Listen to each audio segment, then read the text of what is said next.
22 million black victims of Americanism are waking up, and they're gaining a new political consciousness, becoming politically mature. And as they develop this political maturity, they're able to see the recent trends in these political elections. Any minority that has a block of votes that stick together is in a strategic position. Either way you go, that's who gets it. You're in a position to determine who go to the Whitehouse and who stay in the doghouse. You're the one who has that power. You and I have never seen democracy. All we've seen is hypocrisy.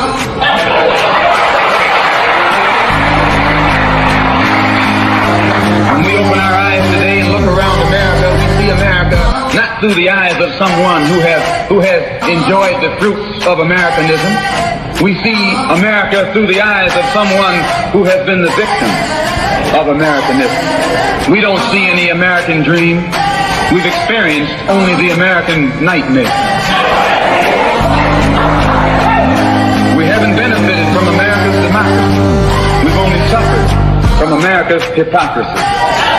And the generation that's coming up now can see it and are not afraid to say it. And are not afraid to say it. And are not afraid to say it. And are not afraid to say it. And are not afraid to say it. And are not afraid to say it. And are not afraid to say it. And are not afraid to say it. And are not afraid to say it. And are not afraid to say it.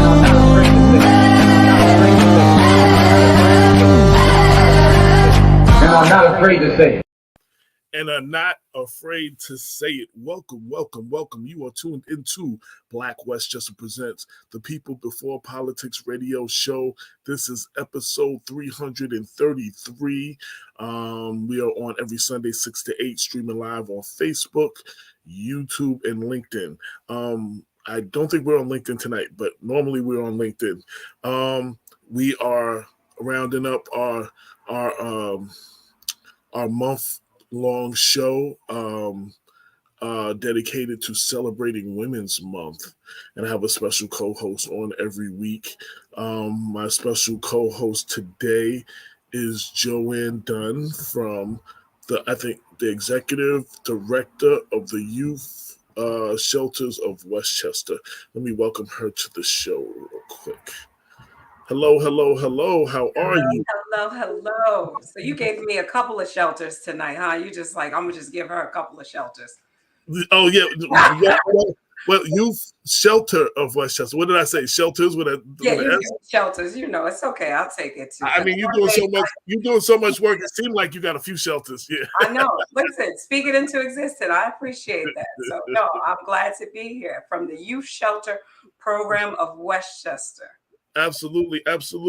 A couple of quick things I wanted to announce real quick in celebrating Women's History Month. So in Yonkers, they just had the groundbreaking of the Justice Sonia Sotomayor, I hope I pronounced that right, public school in the city of Yonkers. It is the first school to be built in nearly 30 years.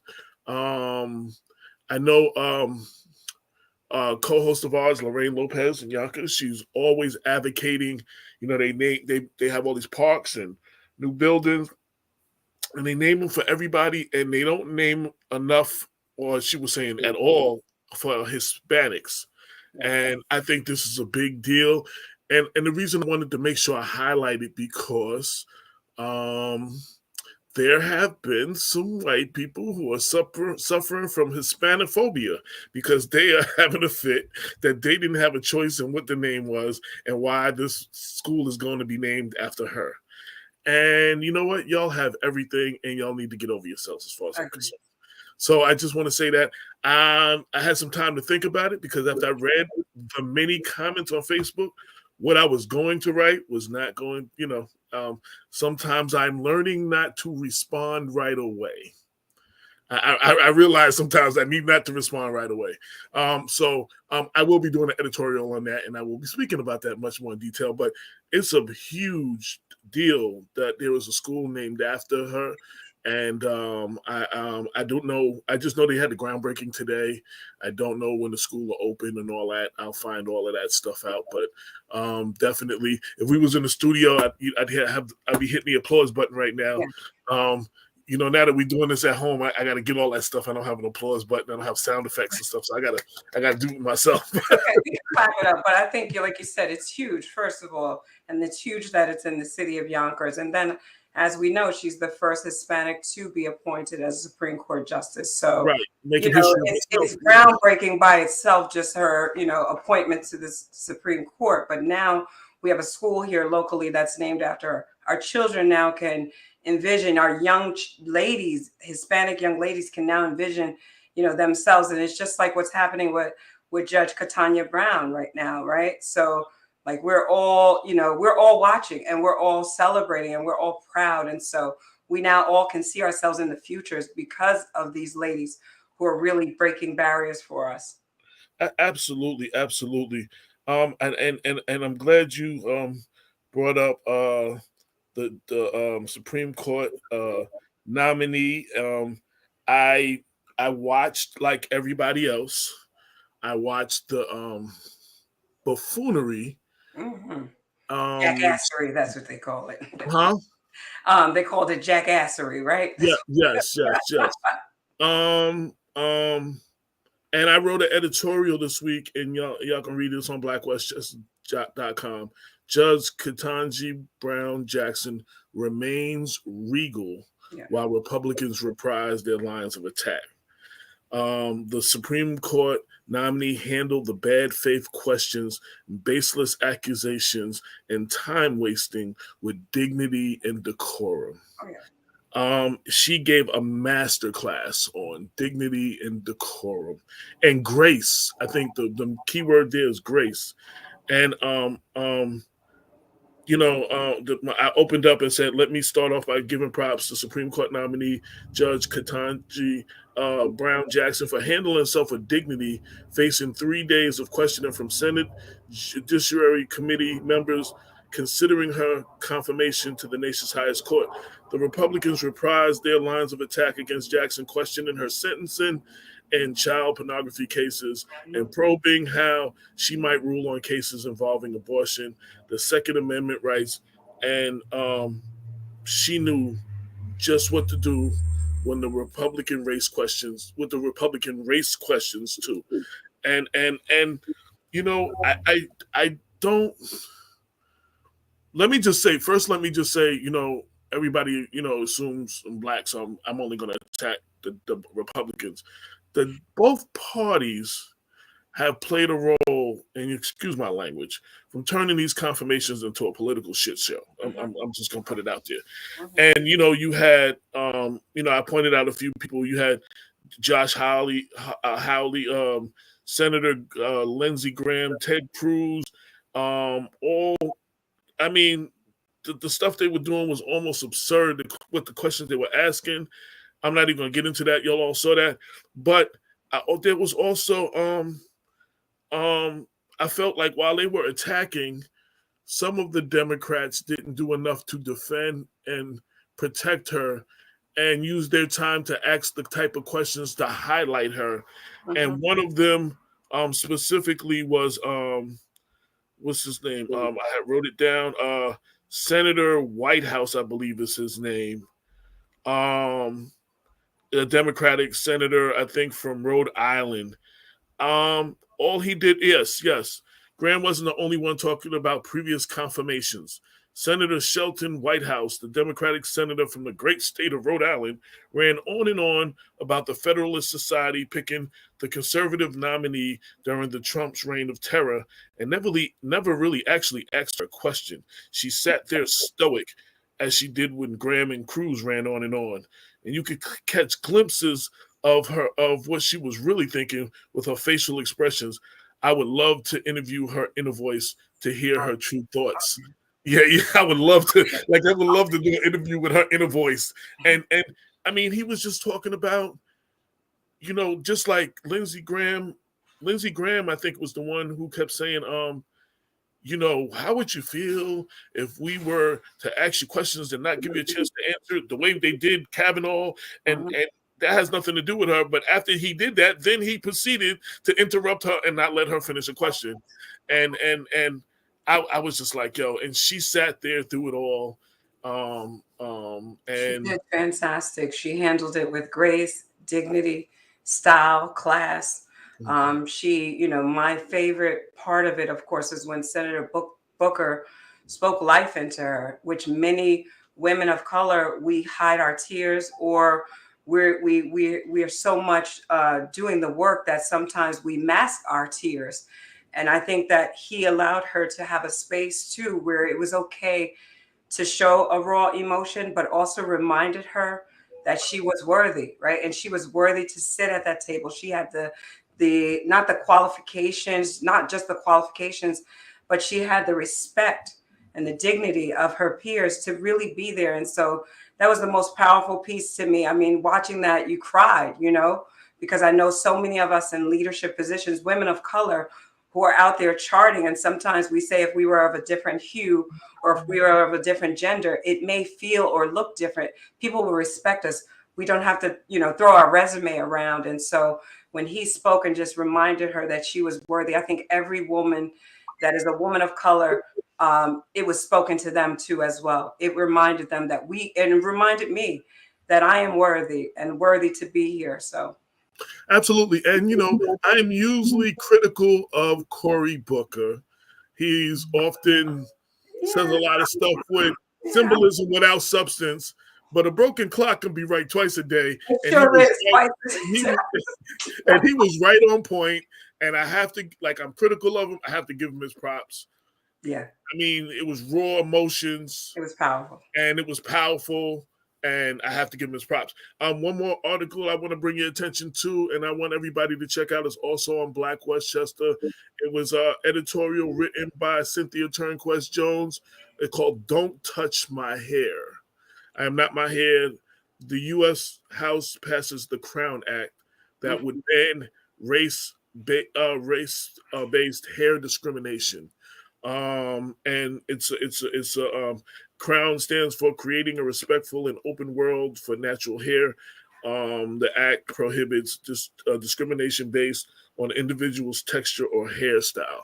In 2018, y'all might remember, a black varsity high school wrestler in New Jersey with dreadlocks was forced in 2018 to make a choice to cut his hair or forfeit his match. And Cynthia points out 80% of black women had to make that choice at some point on the way they wear their hair to fit into a corporate structure or whatever have you. And I just want to say, like that wrestler, it's not just women. Most of y'all know I've had dreads for about 10 years or so. I cut them in 2015. And I often was judged certain ways before I even opened my mouth because of my dreads. Yeah. You know what I mean? And certain doors were almost closed to me, because of the dreads. Like I was, whatever. And then without the dreads, some of them same people now address me with a level of respect, like I'm a different person. Like, you know what I'm saying? Like I'm still the same person. I still have the same whatever. But now that I've cut the dreads, now they look at me a little differently. And I didn't cut them for the regular reasons. I just, full disclosure, I used to be married. My wife was my in-house stylist, and I honestly did not know what it cost to upkeep. Because you have to, and I give you women a lot of credit. To go to the beauty shop, I don't know, every other week, at once a month, whatever, for the cleaning, the washing, whatever it is you do, because that's what I had to do. I had to get the whole cleaning and washing and the new growth retwisted and all that. That's right. It's extensive.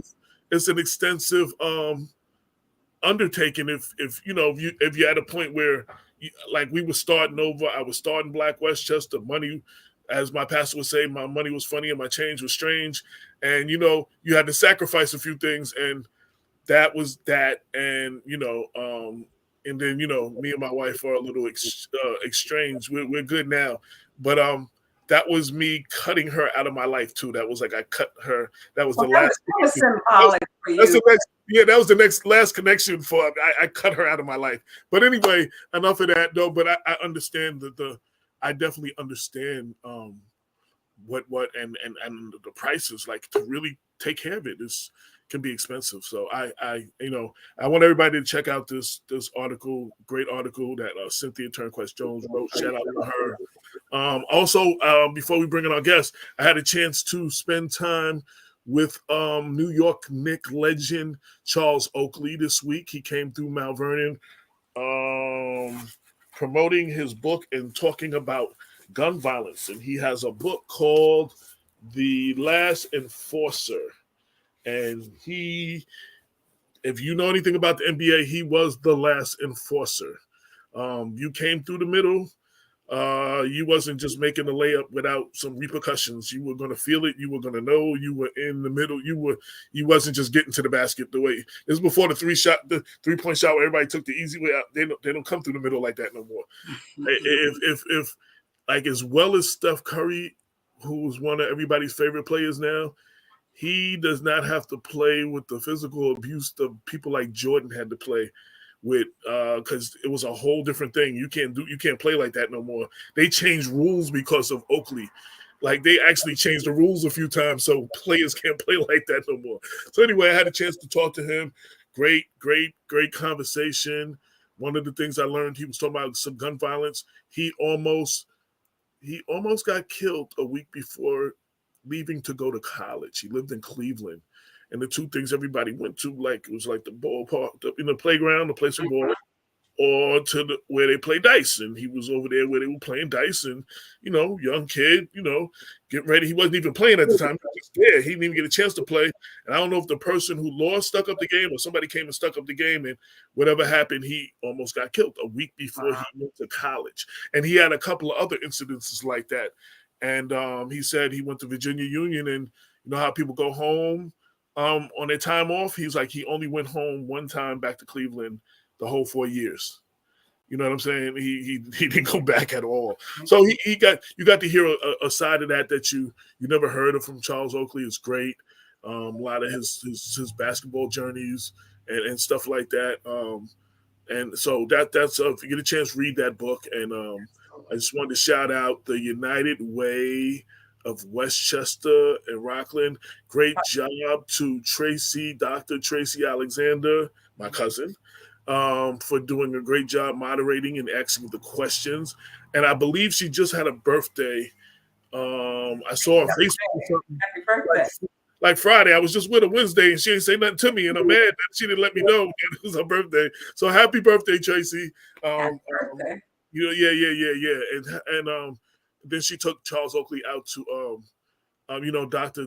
Tahira Dupree Chase is now in Westbury, because Greenberg, despite her great results that she did at Greenberg, they didn't renew her contract, and it's their loss. She is doing amazing things in Westbury, Long Island, and she called Tracy and said, "You think he'll come out?" And she asked Oakley, "Can you come out to Westbury tomorrow?" And he said yes.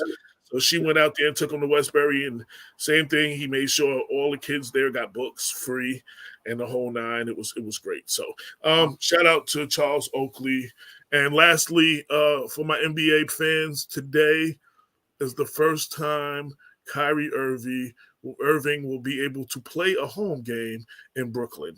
So that should change the level of things for the East Coast standings. But without further ado, though, we are celebrating Women's Herstory Month. And again, like I said, I had a special guest host every day, every month, every week. And today is Joanne Dunn. Y'all know her on Facebook as JoJo Francis, which confused me for a minute because I was like, yo, hold up, Dunn, okay, but I got it. I got it. There's a story there. What's the story with that? So actually, Dunn Francis is my married name. I just go by my maiden name at work, but JoJo Francis, JoJo is my nickname, and Francis is my married name. So that's the story. That's the story, Plus, when I want to be incognito, I hide under that name, Aha. We are wait. I just remembered. We are giving flowers to women this month. We are highlighting all the women doing great things. And you have just been honored and received some big award. And would you like to tell us about it so we can give you your flowers and celebrate you real quick before we get to our guest? Oh, sure. I mean, I was truly humbled and grateful. County Legislator AJ Woodson actually sponsored my name. So Monday, March 21st was named Joanne Dunn Day in the county of Westchester. And then on Tuesday, March 22nd, I received the Shiro Awards with one of the other ladies that's going to join us today from the County Youth Bureau. And so I'm humbly grateful. Because but by the grace of God, there go I, and I'm just one of those people that like to do the work, and so I appreciate the accolades and the recognition, but that doesn't matter to me because I'm just going to keep doing what I do best, and that's doing the work. I couldn't honor everybody else and didn't start off without honoring you, so I appreciate that. Westchester gives you your flowers. I met you once or twice before, and I know we've gone to. There's been certain things in the community, unfortunate things that is called to call to actions for people to be there. And you were there, and you're very active. Before we go further, too, also tell us about the youth shelter of Westchester, what it is and what you do. Sure, I'm excited to be here. So I have been now at the youth shelter program of Westchester since January 2020. I'm the first female, Black female too at that. Executive director here. The youth shelter program of Westchester is an alternative to incarceration program. So young people ages 18 to 24 get to benefit from, restorative justice. And for us, that is really seeing young people who are bigger than their crimes, providing them restorative justice from, education, employment, chemical dependency, mental health, services. We do this not only in our residential our residential facility, but we do as well have a community programming. And so I actually am delighted about the work that we do here at the shelter, because we're actually restoring young people back to the basis of where they can dream about their lives again, and that they're not hinged on their crime, but really we're working on the whole person here. And so the youth shelter, much work to do. It's not clean work, but it's necessary work. And so I'm glad to be here. And I have a great team of folks here at the shelter that are in it with me to do that work. Hi, Mom. Okay, I was just gonna say, is that your mom? Is that your mom? Mom's tuned in. Yeah, because just before the show, I got like an alert. Deborah Dunn is following you on Facebook. I was like, I said, I wonder. That's right. My number one cheerleader. So I appreciate that. So we are like I did with a few of the other guest co-hosts, I wanted to know who you wanted to interview and honor and who we should give flowers to. And you selected a few people, and I want you to go ahead and introduce them, and we're going to bring them on. Absolutely. And so you can start to bring them on. And so, when I thought about celebrating Women's History Month, and I thought about the women that are in this fight with me locally, who are doing the work. And really, when we talk about, COVID, we have a new pandemic, which is gun violence. And so when I really started to think about, and it's not really new. It's just it's been long standing, but it's getting out of hand right now, though. It's a surge. And so when I think about the work that we're doing, and when I took a step back, it is all women executive directors who are really leading this charge, who are all helping us as a coalition, really to try to figure out how we can cure gun violence in our community. And so when I thought about the power, which POWHER, that is really happening to do this work, I had to bring my sisters on that were in the fight with me. And so today I've asked Dr. Damia Harris-Madden from the Westchester County Youth Bureau to join us. She's not with us yet. We have the other two. I have also asked Lucria Ortiz, my sister in the fight from the Ymca in Yonkers. And I also asked Debbie Burrell Butler, who is here from the City of Mount Vernon Youth Bureau. Charlie Knight from the Yonkers YWCA was supposed to join us, but unfortunately could not. But it doesn't mean that she's not in the fight with us. So I'm really glad to have my sisters here with me, because my sisters, we're really in this fight together. And I think we're here to break down the misnorms that we're not working together, because we're all in this fight together. And so thank you, ladies, for joining us. I'm glad to have you here. So thanks for having me. Absolutely.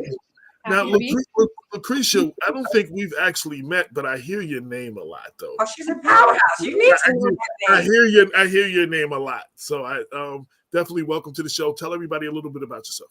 Thank you. It's Lucria Ortiz, and I believe we may have been on a panel early on. Okay. I was facilitating a panel discussing race and health equity. So Okay. Our most powerful guests. So happy to be here. I am the president and CEO of the Yonkers Family YMCA, and definitely a partner to Joanne Dunn and many of the ladies that she mentioned.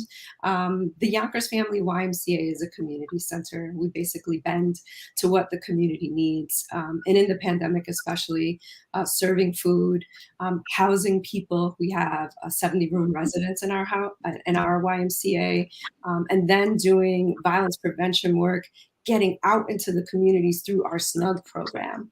But then we also do bread and butter YMCA programs as well, like making sure kids are learning to swim, ensuring that we're looking at community health through our fitness programs, and then being a space for kids to come after school in our teen center. We get hundreds of kids coming to our teen center for all kinds of leadership and character development. So we're ensuring that our kids see a path for themselves that's different than what's offered in the street and in other spaces. And then we just truly remain a partner to the city of Yonkers, other nonprofits, to ensure we're getting in the gap with them and, filling in those spaces so that people are served where they're met, or we meet them where they are. Absolutely. And Debbie Burrell Butler, how are you? Welcome to the show. Mount Vernon, I don't know if we've met.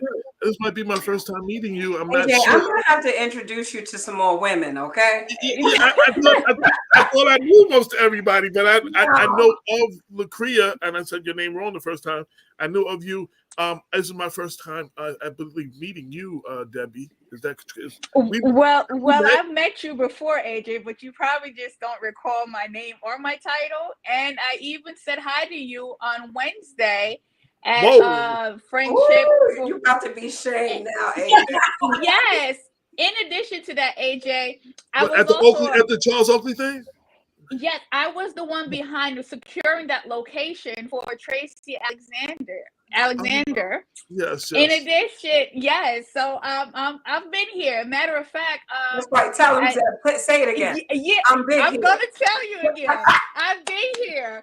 And not only I've been here, last week Tuesday when I was on the platform getting nominated for the Shearers Award with Joanne, marked 21 years I've been in the Youth Bureau. So AJ, we really do need to get to meet because 21 years in Mount Vernon and you don't know me? I know your face. I didn't recognize the name, but now I know you now, though. So I definitely get to know her even further after today. Yeah, yes, and we have to link up and network and build, definitely. Oh, sure. That's what I'm all about. JoJo and I go way back. So I started the Youth Bureau. I'm the executive director now since 2018, but I am a product of the Youth Bureau. The Youth Bureau service youth from ages 7 to 24. And prior to COVID, we service over 5,000 youth and families. We do a lot of positive youth development. We prepare our kids for the future, and that looks different in all 19 programs that we actually have within the Youth Bureau. We cannot do this without the funding. 85% of my budget is from grants. So yes, I also write grants to fulfill all the requirement, not only for my kids, but for the community. The city gives us 15%, but it's a lot more than that. You can't serve 5,000 kids with 15% of the city budget. So we write a lot of grants where we are able to expose kids, educate kids, especially a Black and brown, because we already know that they are the most disadvantaged. And so we provide food to families, not just turkey or canned stuff, but a whole spread. Just last year in Thanksgiving, we gave 12 families. we employ kids throughout not only the summertime, but after school in 2 cycles. And all of that contribute to the workforce, that contribute to them being able to be financial managers of their own funds, being self-sufficient, gaining the work experience that is needed in order for them to have a firm foundation. And so we are here in the community doing the work. And as Joanne said something which is amazing, because we all said it after we got awarded for the Shira Award. It's great to be recognized with an award. We appreciate it, and we're very humbled by it. But we still have a lot of work to do. That award make us feel great, but it was like a battery pack. It put more in us to know that we still have a long way to go. Joanne and I, as I said, I always believe in second chances. So anytime my funding source come through, I'm always looking, how is it that I can partner with Joanne and some of her kids, giving them the work experience? Because as I shared with a few people, second chance is really close to my heart. My brother, who's no longer with us, didn't have second chance. So I made a promise to myself that whenever I'm in a position, that I will also give other youth the second chance that he never received. So as I mentioned in the award, this is not just a vision or a mission for me, it's a passion. Yeah. And the work is here to be done. And as long as we continue to uplift each other and create a positive partnership, I think that we'll actually move the needle some. So the Youth Bureau is here to do that. So allow me to remix and start over. So not that this is my first time meeting you. This is your first time on our show. How about that? Correct. Correct. There you go. Let me clean that up a little bit. And I know some of the successes y'all have had with the Youth Bureau. One being someone that I've known well, Philip Fountain, who's been a success. Yes. Came through a lot. The youth, y'all did a lot of work along with Andre Wallace, who was very big in his life early on. Yes. And basically turned him around from the recycle of going in and out. He tells the story, in and out of jail and being a knucklehead, to where he is right now, and he's definitely one of your success stories. He definitely is. He got released, and within 24 hours, he was knocking at my door. And I love Philip. He's very mature for his age, one. Yes. And very persistent. Yes. And so I want to say I had no choice but to help him. Yeah. But I think, AJ, though, I think that's the power of these organizations, right? I think the power of these organizations are the fact that they are boots on the grounds, right? So when you think of the work that they're doing, it is not just for play, right? I mean, I don't know how to say it, but it's not for play, and it's not for show. It's for actually, and it's not about numbers, right? Because sometimes we'll go after grants or we'll go after things knowing that we have to meet certain numbers. But I think when you talk about lives, you throw the numbers out the window, right? When you think about young people that are dying every day, you think about young people like this gentleman, Philip, that are coming home, returning home from incarceration. If we don't have programs like this that are really, truly impacting and changing the narrative for these young people, then we're doing them more of a disservice, right? And so I love that these ladies are the real deal. One thing I love about these ladies, they're the real deal. And when you look at locally what's happening in their communities, they're in it, right? They're in it. They're in the work. They're in the streets. They're in, they're not just typical 9-to-5ers. They're not typical just Monday through Fridays. These ladies are in the work. And I think that that's the beauty of it. Is that as leaders, as women, and not even just as women, but as leaders, they're not just 30,000 feet, but they're on boots on the ground too. And I think that that's the power that rests here too as well. Absolutely. And last thing about Philip real quick, he did the same thing with Andre. He saw Andre before in politics, the work he was doing, and he said, I want to be like him. And he just attached himself to Andre, like he became Andre's shadow. And he did the same thing with Andre that he did with So Philip is still at City Hall. He's in DPW, yes. And Philip make it his point of duty at least once a week to come up and say hi. And he would walk in, just saying hi. He would say, hi, Queen. And he leave. And he makes sure he's my walking testimony. Yes. If I know I did not do anything for anybody else in this world, You know you did it for Philip Philip. will let you know I did it for Philip. Shout out. But no, it's a beautiful thing when your youth that you serve and you do it with nothing in return. Right. You do it because you know it's the right thing, and then it takes a whole life on its own. And so many youth I have helped, and when they come back, it might sound cliche, but it makes me realize that's why I'm here and why I'm still here. And when they go on and they're doing amazing thing, working at the Federal Reserve, working at the White House, I'm like, what? And when they said, hey, I am a RN making this amount of money, and because you placed me at this work site, I really found the true love and felt like this is the way I want to go. And I'm just so pleased and honored sometimes when they come back and say that. It just that value is more than my paycheck, actually. Mm-hmm. Absolutely. We're about to get it. Our next guest, we're about to bring her in. And just before we do, I want to shout out to another shero that's watching the show, Michelle Nichols, and the great works and the great works that she does. And she says, speaking JoJo French, I am reminded I am worthy. She was for earlier. And our next guest is in the building. She in front of her camera. Damia, are you ready? Just give me a sign if you're ready. She's not in front of her camera yet. She was waiting to come in. I think she stepped away from her camera. That's all right. Yeah, just waiting for her to get back in front of her camera. But I definitely want to say to what Debbie was saying, I say the same thing. Black Westchester is celebrating its 8th year anniversary this year. And, of the website and the radio show. And the paper will be 5 years. And, we're getting a lot of awards and proclamations. And I think we're about to be honored by Ymca or something. And I just received my second journalism fellowship from the Craig Newmark Graduate School of Journalism. And, that stuff is all good, but that's not what you do it for. Like you said, you touching people's lives and being, I guess they say, the voice of the people.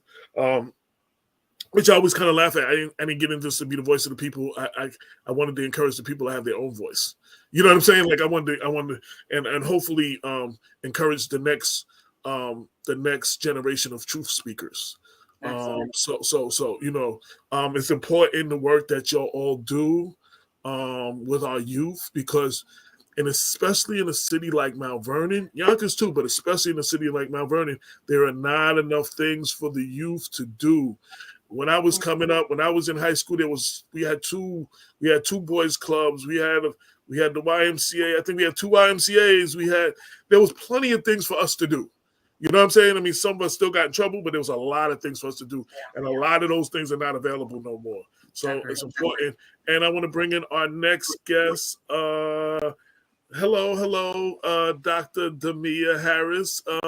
Introduce yourself and tell everybody what you do. Well, good afternoon or good evening, I should say. I'm Dr. Damia Harris Madden, and I'm no stranger to Black Westchester. I want to say thank you. And I'm listening to our beautiful women who are shining as usual. So happy Sunday. Apologies. I'm raising queens here, and one has a fever. So I was a little delayed. But I caught a little bit about what Debbie was talking about, and I too know the gentleman that we're speaking of. In fact, we were featured many years ago, yes. Fontaine on the news, because I'm prior to Andre becoming the mayor, he was a councilman who had his boots on the ground and helped this young man. And we spoke about the wonderful youth employment programs that we offered in the city of Mount Vernon. But today I'm here to speak just generally about young people. Whatever you want to talk about, we can talk employment, we can talk gun violence, we can talk about the wonderful work that all 3 women are doing, particularly through contracts within the county. So I'm here. The reason that I did this, and I wanted to also, again, have a special guest co-host for every week of the show. My mother, most of the people know the story. My mother passed in 2014 when I came back to New York to take care of her. She had stage 4 cancer, and in that time we started Black Westchester while I was at her bedside the last few months. But one of my things my mother has told me all my life: give me my flowers while I am alive. Mm-hmm. You know what I'm saying? So we celebrate, and I did this started last year too.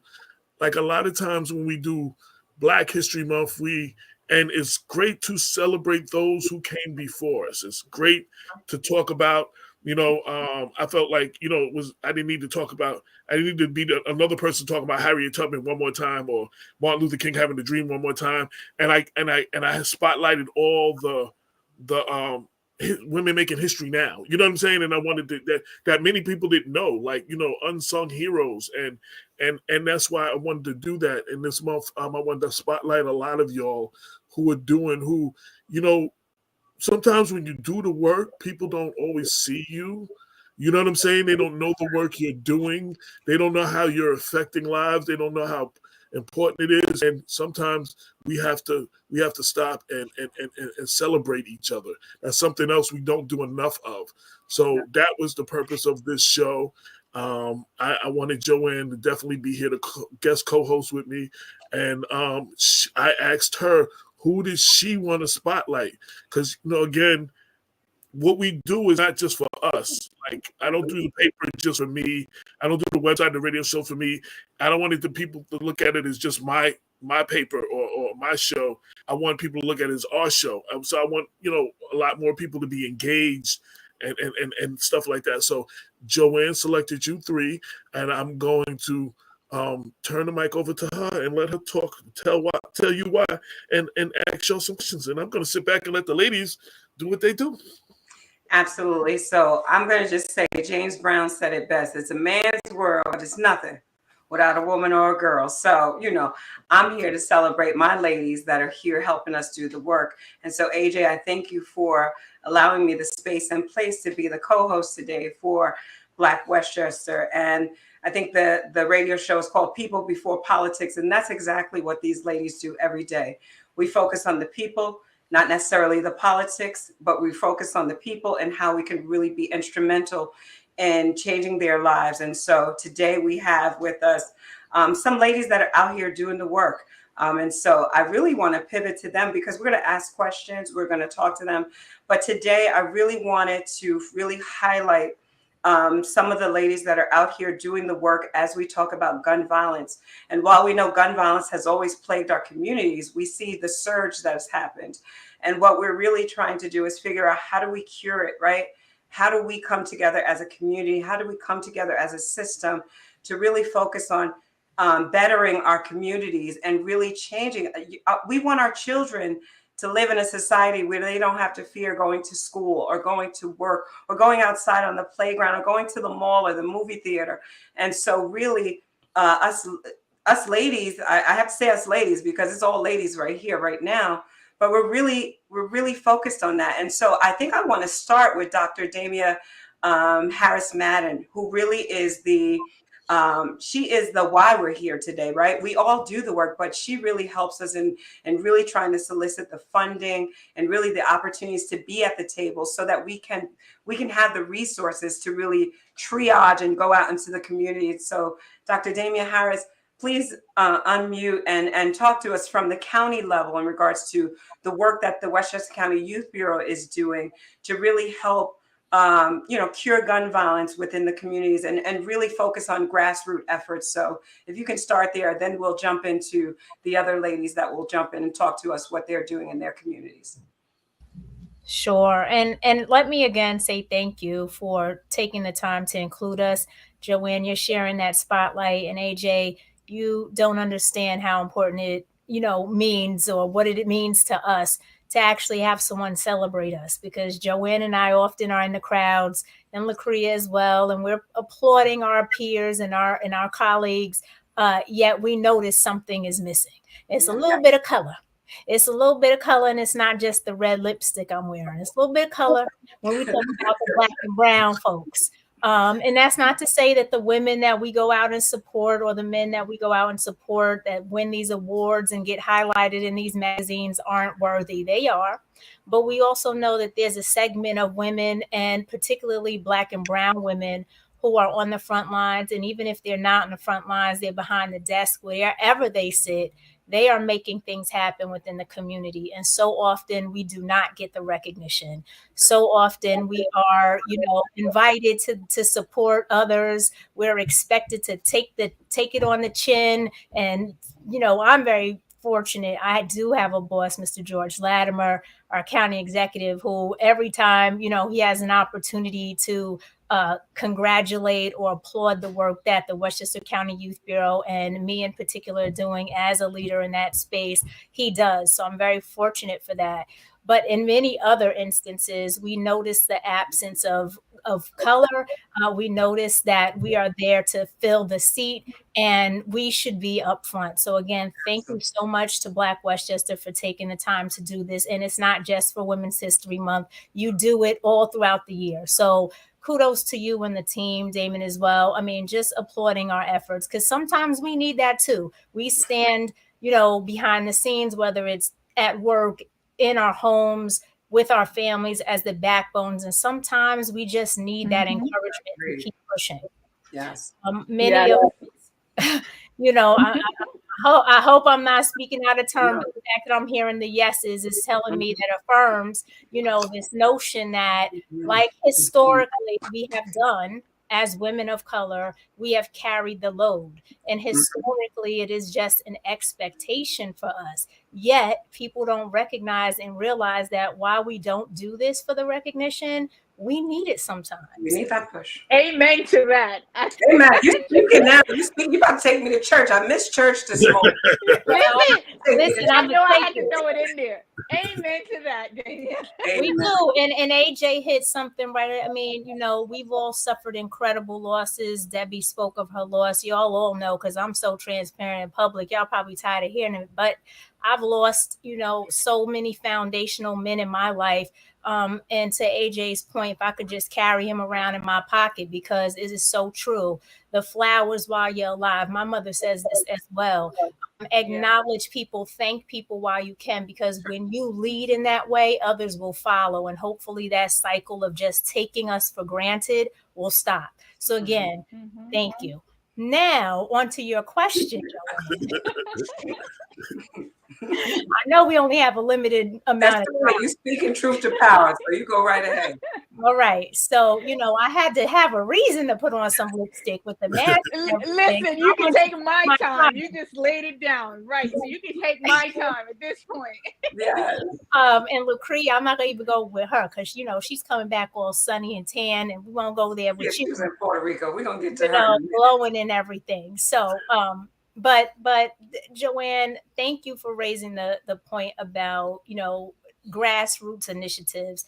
In my position within Westchester County, I hope to change a lot of things. And I think I've been successful in doing a number of things. The administration as a whole has. But starting within the Westchester County Youth Bureau, we've really been focused on building capacity of the smaller entities that we know are the boots on the ground truly doing the work. While funding is very important, and we are certainly providing that, support is equally important. And the reason why I mention that is because I can think of many organizations that have either been featured by Black Westchester or maybe not, that are going into their pockets, going into the red because they care. They are giving into their communities, and they are filling the young people with what they need, but they struggle to keep afloat. And so one of my callings, or one of my purposes, I believe, why I was placed in the Westchester County Youth Bureau, is to help the grassroots hyperlocal organizations. And we do. We have the support of our county executive creating pilot opportunities for those that may not be as well versed in the grant lingo, as a fund developer, having raised millions of dollars for the city of Mount Vernon and other places.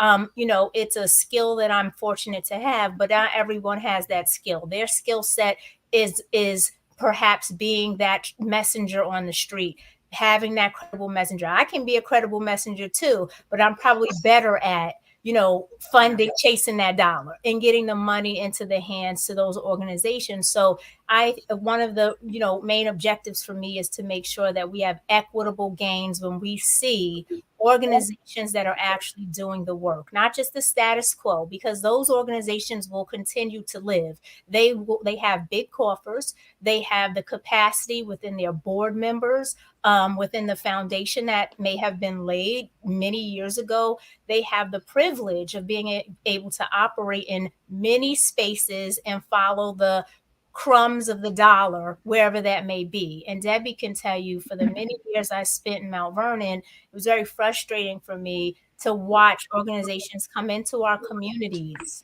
and kind of capitalize off of our pain and then leave. So what we're trying to do through the Westchester County Youth Bureau is really plant the seeds and support those organizations that are doing well, but could do a lot better. And what that looks like is not just funding, but helping organizations to learn how to pursue funding on their own, making decisions about whether they should continue to function as a nonprofit or perhaps an LLC. Social enterprise. I make it my point to tell folks that the only way to help young people is not just through forming a nonprofit, because 50% of nonprofits fail. If you were to look at GodStar right now, you'd see 120,000, New York-based 501c3s. That does not make them operational, nor does that make them helpful in our communities. So there's other ways in which people can thrive, give back, and make impact. And again, social enterprise meaning a form of a business, creating an LLC, creating another type of entity that can still serve the public. We're there to support. So I want to kind of clear that myth up. Primarily, we work with nonprofits, but you can be a private entity so long as you have a solid, program design and model. And as I say to people all the time, you have to think with mission and vision in mind. And so long as you have those tenets in a heart, and you catch my ear or someone from our staff's ear, we're going to listen. And so we try to extend as possible, particularly with gun violence, to empower those that have, the street cred, as Joanne's created. We want to engage those who have the influence to interrupt and disrupt violence in our communities, as well as build other types of infrastructure for those young people. Absolutely. Thank you, Dr. Damia Harris-Madden. That was powerful just by itself. I think one of the things you talked about is just the equitable gains that you're trying to do to make sure that there's equal playing field for all sizes of nonprofits. And so we appreciate the work that you do, and we thank you. I know here at the shelter, we have been tremendously supported, and like you said, not just financially supported, but supported by the resources, the learning that we're getting from you and your staff at the Youth Bureau. So thank you. I'm going to pivot to Lucria Ortiz, who's out in the Y, and I think she was going to talk to us a lot about what Dr. Damia Harris-Madden said, the work that they're doing to disrupt and interrupt violence that's happening in their community. So Lucria, can you hear us? I think you froze a bit. So I want Lucria to jump in. Okay, there you go, Lucria, to talk to us what you're doing with your SNUG program and also with your gun violence prevention program. So Lucria Ortiz, everyone. Sure, happy to jump in. I've just been enjoying this conversation so much, and it's always wonderful to hear from Dr. Harris, who's an incredible partner of ours. And I always talk about to my other Y partners how our state funders are not just sending us checks, they're getting in the dirt with us. They're learning exactly what's needed on the ground.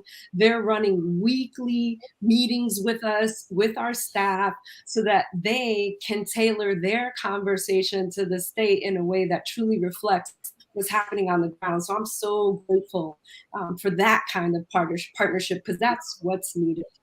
I wanted to sort of piggyback off of what Dr. Harris was talking about in terms of extending a hand to those smaller nonprofits, especially that are on the ground. And her team really challenged us in this last round of funding to work with local partners who are more grassroots, maybe less structured, so that we can not only get their programming to people, but also help them build up their nonprofit.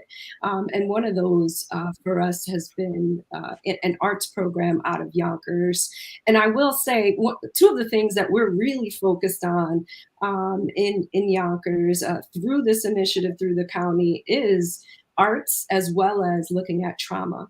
So I'll start with arts. I'm a child of hip hop, and I know my hip hop history and know that some incredible hip hop artists have come out of Mount Vernon and Yonkers. And what we're trying to do in Snug is really build music programs so we can find our next rappers, because the talent level among our children is really incredible. And if they're not getting the arts programming through other means, then we see it at Y as trying to facilitate that. So we bought a music booth. We have all kinds of other equipment that's needed in order for our kids to do two things: develop their craft, but also speak their pain through hip hop and other artful expression. They can speak to that pain that they're experiencing, that trauma that they're experiencing. And we find that is something that we'd like to grow. But for real, I'm really trying to find the next big hip hop artist through the Y. So I do think that has been successful. Our Snug program right now is led by a woman for the first time, Sade Gilchrist. Shout out to Sade. She's been she's wonderful. She's been so dynamic in formulating her team, but super focused on what the kids are asking for and really tailoring our program to that. So that's why the music and art piece is really growing for us. And I guess the next thing that I really wanted to focus on that we're all talking about is trauma. We've hired a social worker and case manager so that we can have our team truly learn the science of trauma, what it means, how it has impacted our communities for generations, going all the way back to slavery, and how that carries through. But particularly right now, when you've experienced trauma and then you have a pandemic layered on top of you, what that's like to maneuver. And why we're seeing this uptick in violence everywhere across all communities. That's right. But when you don't have the mechanism to truly understand the root and where that emotion comes from in order to manage the anger you might be expressing, that's something that we're really trying to get at, right? Yeah. So as you know, through Snug, we hire folks that are formerly incarcerated. These are incredible people that make a decision to go back into their communities to serve. And we're trying to give them the tools to understand trauma themselves and really take that out into the streets and employ these tools to get people along a different path. So really focused on wellness and trying to give people some tools to really dig deep and go another way in this work. So, yeah. Absolutely. AJ, Lucria, I think you hit the nail on the head. I think COVID exacerbated gun violence, right? Because of, people were layered with so much. And I think what you said in regards to the trauma that our communities have incurred, right? When you don't have the necessary or the basic necessities and then layer that on top of, the violence that's happening, our communities are suffering, right? Our communities are suffering. And I think getting to the root causes of why is this happening, right? Because if you go a zip code over, maybe from some of our communities that they're not wrestling with gun violence, right? And so we need to figure out the why that's happening. And I think that's one of the things that all of us on this call are digging into, because we understand that we have to dig deeper into the environmental or the societal issues that have plagued our communities for years. Just like when we talk about affordable housing, there's a great push now from the county, but there's always been a need for affordable housing within our, communities and equitable housing, quality housing. So there's so much, but I think that what you said in regards to the young people, digging deep into their trauma, digging deep into their pain and allowing them to heal that pain through the arts and through, your wellness programs is so critical and so important. So thank you for that. AJ, did you want to say anything, or you're? I'm doing all right now. I'm in rhythm. You doing your thing. I'm. Sometimes you have to be a good leader. Sometimes you have to step back and let others just run. Like you're doing your thing, and you know what I'm saying. And like I said, I'm sitting back and letting the ladies do their thing right now. All right. Well, we'll call you. I will jump in every now and then. And Lucria, I didn't know you were a hip hop head. We got to have a conversation about that. I'm a big hip hop head. Sure. I used to be an artist back way back in the days. That's the language of my childhood. Yeah, I used to be. I used to be an artist way back in the days. Most people don't remember, but yeah. That was when he had. We remember you with the locks. Come on, we remember. Shout out to Henry. Shout out to Henry Terry, who's tuned in. Shout out to my other co-host, Robert Baskerville's tuned in. He said, great conversation. Kudos to you and the co-host and the guests. Very thoughtful and insightful. Absolutely. Can I just add something, Joanne, to Lucria's point?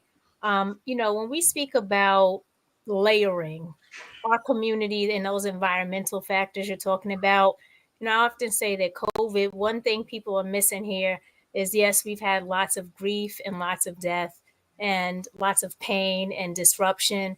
But when we talk about the economics in our community, I mean, the rippling effect is just an understatement, because what you had was people who were struggling to keep their head above water, right? And they were on the brink, right.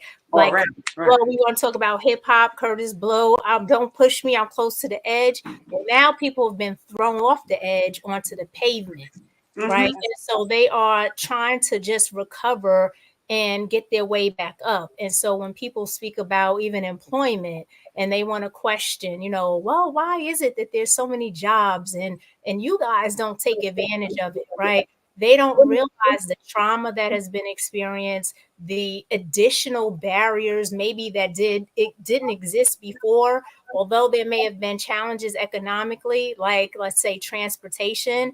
Well, now if you had a putt, you got a putt not. You have nothing, because now we're talking about your car is gone. You can't afford the insurance anymore. You can't afford to put gas. We all feeling the gas crisis, right? Yeah. So it's rippling effect. And so when people talk about COVID, we tend to think about the physiological impacts, but we're not thinking about those economic impacts, because if you listen to the hype, it's just there's employment everywhere, there's dollars everywhere. And that's absolutely not true, because some families, they've lost a parent. They've lost a grandparent, someone who's been a provider, or someone who has become so maimed from COVID that they can no longer work. They have oxygen tanks on. I mean, this is real talk, and these are real people that have been earning a very decent wage that could support their family and cannot anymore. So I just wanted to, I had to jump in and say that piece. I wanted to also say, I'm grateful for the Ys, because as AJ mentioned, growing up in Mount Vernon years ago, we had 2 Ys. We had, the really, really nice Y over and then we had the other Y. Then there was a third boys and girls. There was another boys and girls club on First. I'm dating myself now. But, we had lots of resources. Today, we have beautiful facilities like Lucria's Y, and we want to push our young people into water safety so that they can learn how to be comfortable in water, to be able to swim, so that they can then pursue those employment opportunities. Because right now, the county's looking to pay 15-year-olds really good wages. I'm talking about close to $20, but many of our children don't even have comfortability in the water. So there's just so many layers when you talk about the trauma and the layer, all those effects. I couldn't sit still and not jump in. So I'll shut up now. No, you're doing no. Go ahead. I just want to I just want to add to that, because everything that Damon just said, I was going to add to what Lucria said, because exactly what she said, when we had one young lady, not one, but just recently said, I'm having drama because of all my trauma. I mean, that sums up the entire COVID. And I don't know if I even shared it with Damien, but she just said it. She has trauma because her grandmother passed. and the grandmother was taking care of her and 2 younger kids that now she has to take care of, and she don't have a car, so she can't get to work, and she don't have money to put them in daycare, so she's home taking care of them.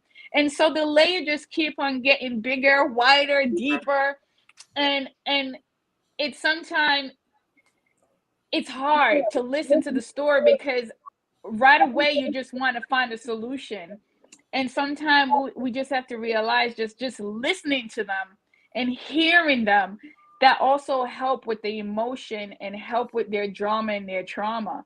And I am just so so amazed of everyone on this call, because we're all doing the same thing. And even though sometimes, I think, Joanne, you said it before, that we're not working in silo sometimes, and we know we're working in partnership. Sometimes you don't understand that there's another agency going through the exact same thing, and you just felt overwhelmed over, wow. But it's amazing to hear that everybody has the same issue. And it's even more amazing to know that Dr. Harris is there that understands. So she's not far removed. And so often, Joanne, how we know people that goes away, they got so far removed from what it used to be and what it was that they forget about us. But I'm giving Damia kudos for remembering where she came from, as far as knowing that, we still need her. She did not turn her back on us. She knows. I mean, I'm here laughing and I'm like, oh my God, yes. And so, she has a big foot to follow. And everybody who knows that she was the executive director for the Mount Vernon Youth Bureau, so jumping in that seat, that hot seat, I called it the hot seat, and those nice heel shoes that she likes to wear was a big foot to follow. But don't count yourself out, Deb. Don't count yourself out, because you do a great job. She laid the foundation, and now you're here to bring it to a whole nother level. And I think we're going to get to you, Deb, because I want to jump in. But I think also sharing here too, so many times when you have a nonprofit or a small organization, sometimes we are working together, but it is pit that we are against each other, because sometimes we might be fighting for the same funding stream, or we might be fighting. And I think that this shows that we're not fighting, right? You got your coins, I got my coins, but yet together we're here to do the work, because this work is so much bigger than us. And we know that we can't do this work in a bubble, right? We can't do this work in a vacuum, and you can't do this work alone.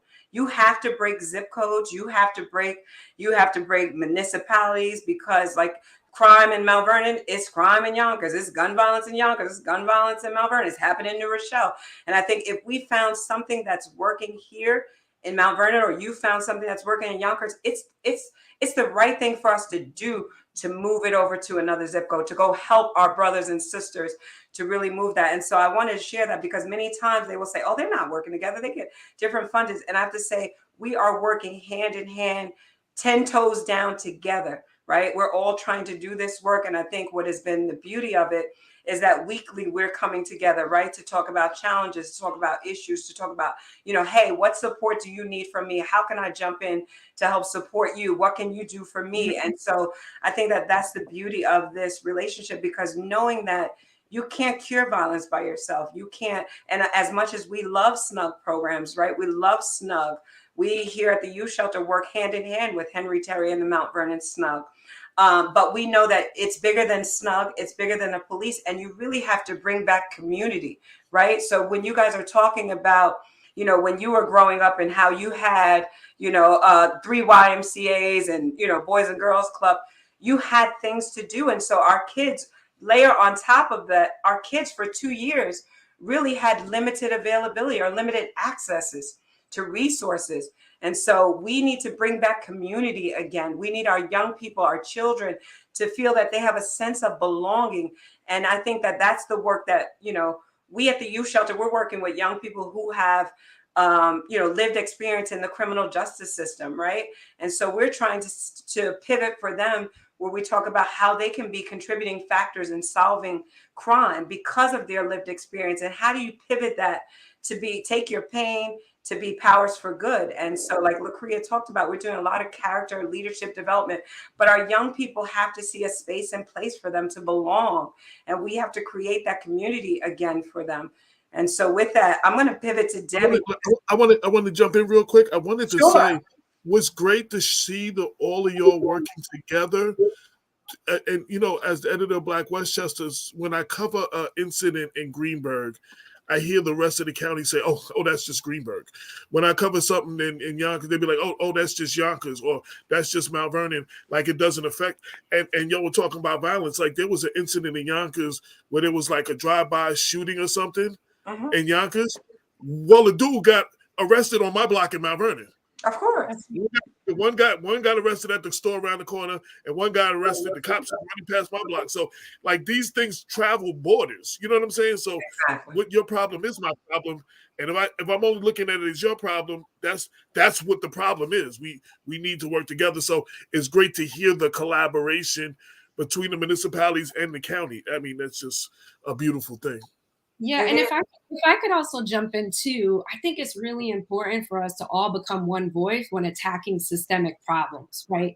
And the thread that I see here is that we're all women of color. We all come from a lived experience that's different, but there are some similarities. I grew up in public housing, so I can bring that experience along with the people that I serve to really important high-level conversation in order to make systemic change. And you guys started the show by talking about how the discomfort with people of color being in positions of leadership right now, right? And the importance for us to move conversation to reflect our lived experiences and more unity creates the same message, right? Saying the same messages constantly so that things at a policy level can change. That's how you move systems. So that's why I think the unity piece is so important. I'm so grateful for all these ladies that I work with. Absolutely. Lucria says it so well. I mean, look at her. She says it so well. Thank you, Lucria. But I agree. One voice, one sound.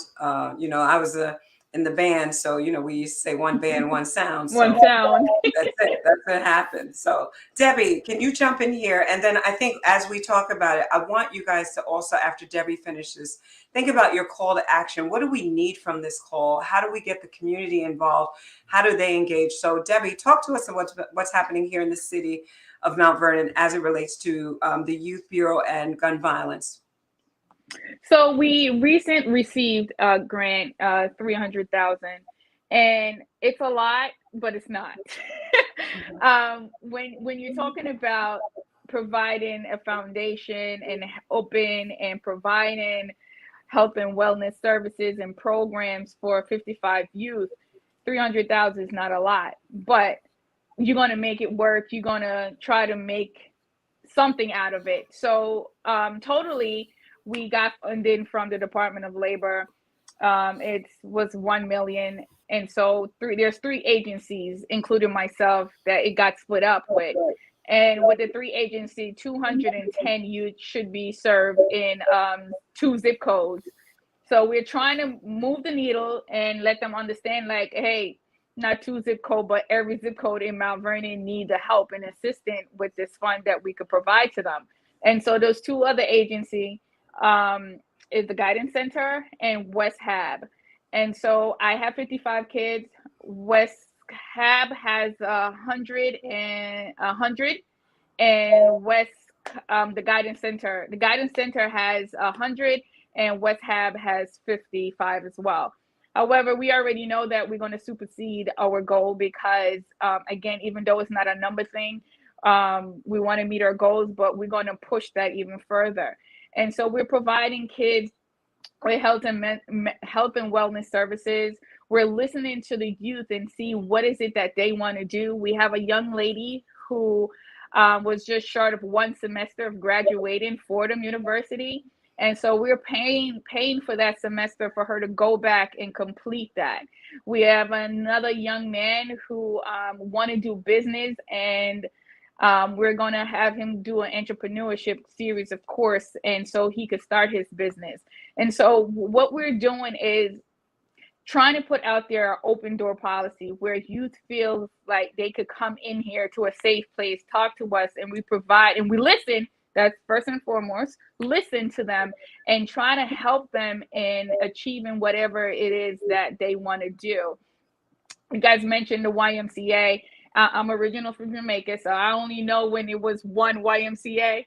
And I'm not a hip hop head, but I am a reggae head. But that too, we could collaborate on.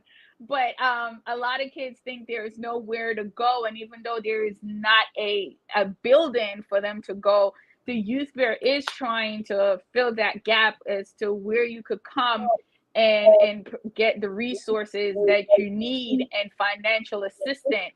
And if it means helping you and your family, we're willing to do that. And which is why we have like 19 programs within the Youth Bureau, and every program target a different age group, a different academy, and everything we pretty much do, we attach paying you for.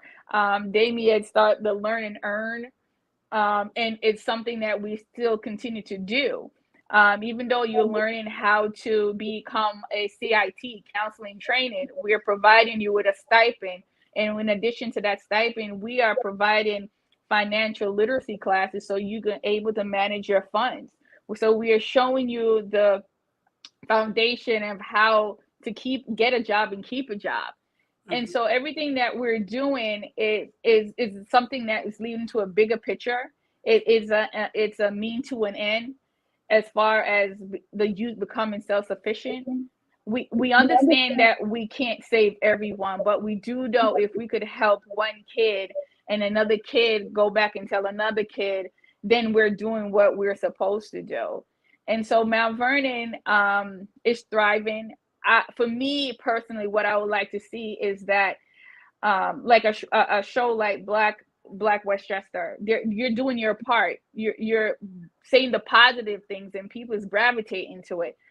For me personally, that gets me kind of hot-blooded is then when people see the problem and rather than trying to be part of the solution, they're adding more fuel to the problem. So if you see that, hey, there is nothing for the youth, and of a youth bureau, it takes nothing out of your day and time to pick up the phone and call and said, hey, I know this individual.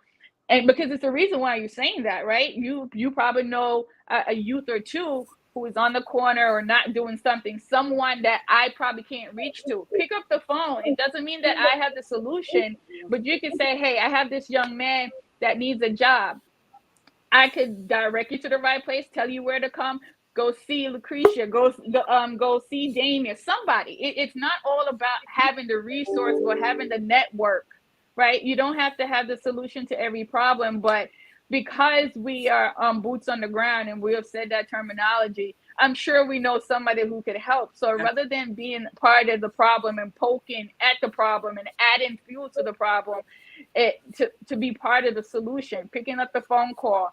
And right now for me, I think the community as a whole spend way too many time on social media than it is for you to do the hands work. Okay. Like the time you go on social media to put down an individual, not knowing the full story, you could pick up the phone just as much and call to try to be a helping hand in part of the solution. So Mount Vernon is going through a lot, but Mount Vernon is also doing a lot. We have a mayor that doesn't sleep. And I can tell you because I get texts from her 3 a.m. in the morning and she's there early in the morning. And so it's a lot that we're trying to do. And she reminds us every day that we are the face of Mount Vernon.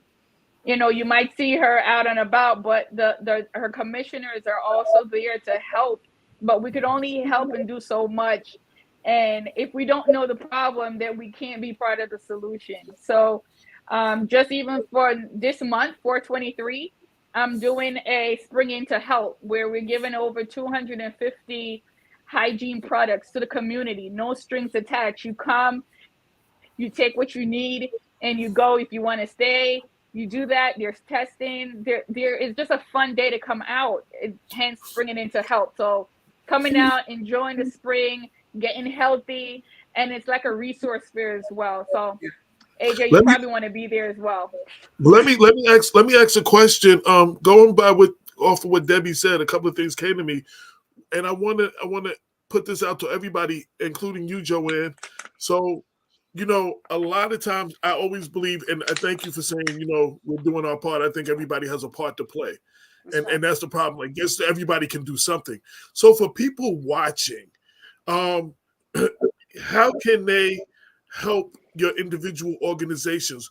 What can they do to get involved? What can they do? What do you need from the public to help you all do what y'all do better? So, speak. I want y'all individually to speak to that. Joanne, you can start with the youth shelter. Sure. I think beyond the youth shelter, but I think when we talk about gun violence here, particularly, I have an invested interest in the churches here in the city of Mount Vernon. And I would say even in Yonkers, I mean, there's a church on every block, every community. And I think we are trying to call our clergy to action, because what I think our young people need, they need hotspots, right? They need spaces and places where they can go and be a safe haven, but also get connected to resources, get connected to programming. And so if there's a way that we could partner with some of the local churches to provide off-hour services, I think that is a way to go. And I think our young people, when you get to know them in their core, and I would say here at the shelter, we're serving some of the most high-risk young people. These are young people who are known gun toters, or young people who have either shot in a gun or gotten a gun. And so and people say you work with them, and I say we love them here at the shelter. Because that's the work that we do. And so when we get deeper into the work that we're doing with these young people, and Dr. Damia Harris-Madden can tell you, when we did a closed session with our young people here at the shelter, and they said they want experiences. They've never been camping. They've never been, horseback riding. They've never even, went, skiing. And I think what has happened, though, our young people, because of the layers of that are happening post-COVID and during COVID and even before COVID, from housing disparity, food insecurity to, employment, all those things, our young people have been in a place where they feel unsafe. And so we talk a lot of times here at the shelter with our young people in regards to, the reason why they've had to carry a gun or had to, live certain lifestyles is because they couldn't sleep at night because they felt unsafe. And so if you as an individual feel unsafe in the same place that you call home, you have to do whatever means you need to survive. And so for our young people, I think they need opportunities, they need experiences, they need exposure. And sometimes that means taking a kid out of New Rochelle and bringing him to programming in Mount Vernon, or taking a kid from Mount Vernon and bringing him to programming in Yonkers, because he or she doesn't necessarily feel safe. So I think right now, our call to action to the community is really whatever resources or whatever experiences you can offer to our young people. Let's tap into that, because they need that and they want that. And they want these opportunities that expose them to a different world. If you've been confined your whole life to four walls, then that's all you know is four walls. And I think that if we're going to talk about exposure and opportunities and having young people think about their trajectory in life, then we really have to expose them beyond these four walls. And so that's what I say to the community. I mean, nothing too small and nothing too big is we want those phone calls. We want to talk to you about, the impossible and making that possible, because I believe that, sometimes you just have to try things, right? It may not work, but doesn't mean that it doesn't count and it doesn't make impact. So I believe there's a lot of work we can do. And I think that our call to action for the community is to engage again. We've lost. I remember when I was growing up, if I did something wrong, not only did I get a spanking from my mom, I got a spanking from my neighbors. Like my mom's friends used to come and get us. And so we've lost that notion of village. Like I can't even say hello to your child without you reprimanded. And I think that we need to, again, get back to that notion of community. We need to build that community again, so our kids know that they have a trusted partner in me, in you, and that we want the best for them. And so I tell everyone, when you see my kids out there, you snatch them up and then bring them home, and then that's when we're gonna all deal with it. And my young people, they can tell you here at the shelter, I'm Big Mama all the time. When I see them on the streets, I see them doing wrong, I say, while I don't want you to, I'm not Jesus, but WWJD, right? That what would Joanne, and then what would Joanne do? Because I want them to think about that when they're doing something wrong. So, I mean, that's my call to action to the community. Engage, get involved. Nothing too little, nothing too big. We want to hear from you. Lucria. I love that, Joe. I'm gonna that, because I do believe there's so much power in community, and where I see power is around organizing. So my call to action be, if you see a YMCA snug jacket in your neighborhood, whether you're in Odine Hill, Warburton, Riverdale, and you're a community leader, go to our people and say, hey, I would like to help you. Right. I want to be part of your team so that we can help these youth. I believe strongly in the power of community organizing, right? We don't have enough of that happening. Imagine the power of people coming together in their community and saying, no, this is what we demand for our kids. This is what we demand for us, to our elected officials and other people, right? I see that happening in a good way. Our council members are so responsive to our folks. But like Joanne said, there has been lost that even that voice or that ability to unify and speak out. That's something that we need to help our people regain and understand. The power lies in them. So I would definitely have the same call to action, that the Y is there for you all over the city and not just in the building. That's right. That's right. Debbie, jump in here. If I could say one thing that I really need right now, urgent, is business owners to get involved. And because it ties into everything that you say, the clergies, but mostly the business owners, because if they see our youth as trouble, then they will never hire our youth. But if they see our youth as somebody that I'm willing to mentor and give an opportunity, I think we would see a huge decrease of people on the side rolling dice and trying to make money and with guns. And so for me, business owner mentorship, that's my call to action, because I know me growing up, when I came from the Jamaica, I have a mentor, and I'm still connected with my mentor. And a mentor is not somebody, I guess you have mentors that stays in your life a few years, but when I'm saying mentor, I'm looking for someone who will take you underneath their wing and possibly be there for a lifetime. I'm telling you, I could have went the other route easily. I grew up and I lived on 3rd and 3rd, 4th and 3rd. On the South Side. Okay, I just got out of the South Side 3 years ago, and so I was friends with a lot of gang members. But I had a mentor in addition to my parents. I was really scared of them as well. And so that helped. My parents were parents. They was not my friend. And they made that very clear. And so mentors and exposure really definitely help. And the exposure for me came from my mentor. And so if we had more people who want to be mentors to our young kids, that will help with the exposure. I can't tell you how many times when we used to go on trips, we're bringing it back this year, y'all, and taking kids out of Mount Vernon who have never left 4.2 square miles to the city where the only time they actually see the city is on the TV when they're watching movies, and to actually be in the city to watch a play. It's amazing. And that's something that they will always remember. And I do that because I had that similar experience and that exposure from my mentor.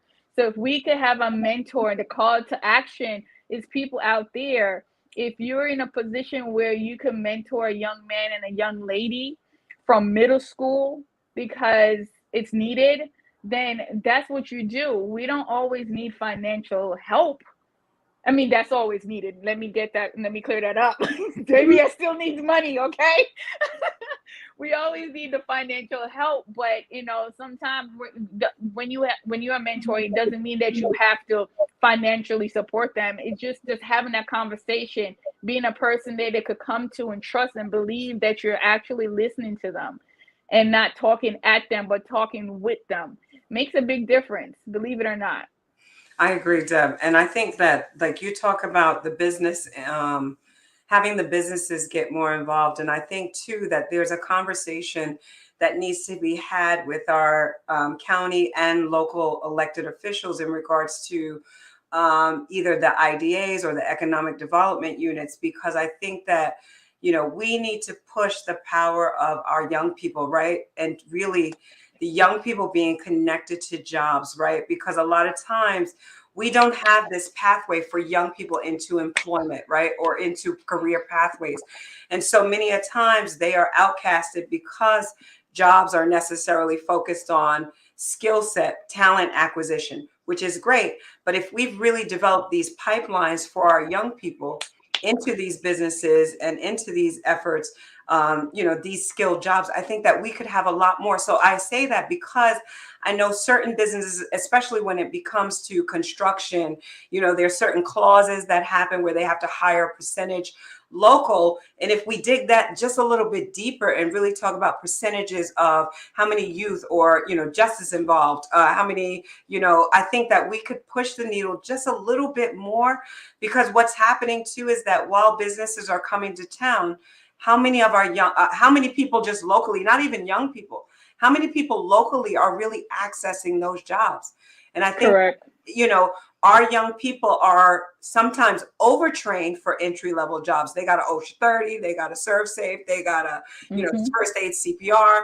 But when you think about their connection to a job, they got all this training and yet they're working at Stop and Shop, right? And so we really need to have a larger conversation with our elected officials and really county entities about how do we really create these pipelines for young people so that it's a part of also curing the gun violence, because there's a real access, there's a real on-ramp to an actual career pathway for them, and that they're skilled, and that we've did enough of the sector strategizing to understand what credentials they need to get in and what also experience they need, and then tap into those businesses that could really rally around and support that. And I had this crazy idea, but I really think that that's where we lose sometimes our young people, because they get the training, they get the work experience, but then that next piece, which is so pivotal for them to reduce their recidivism, to reduce them getting into trouble, that's the disconnect, because we don't have a lot of drivers, business drivers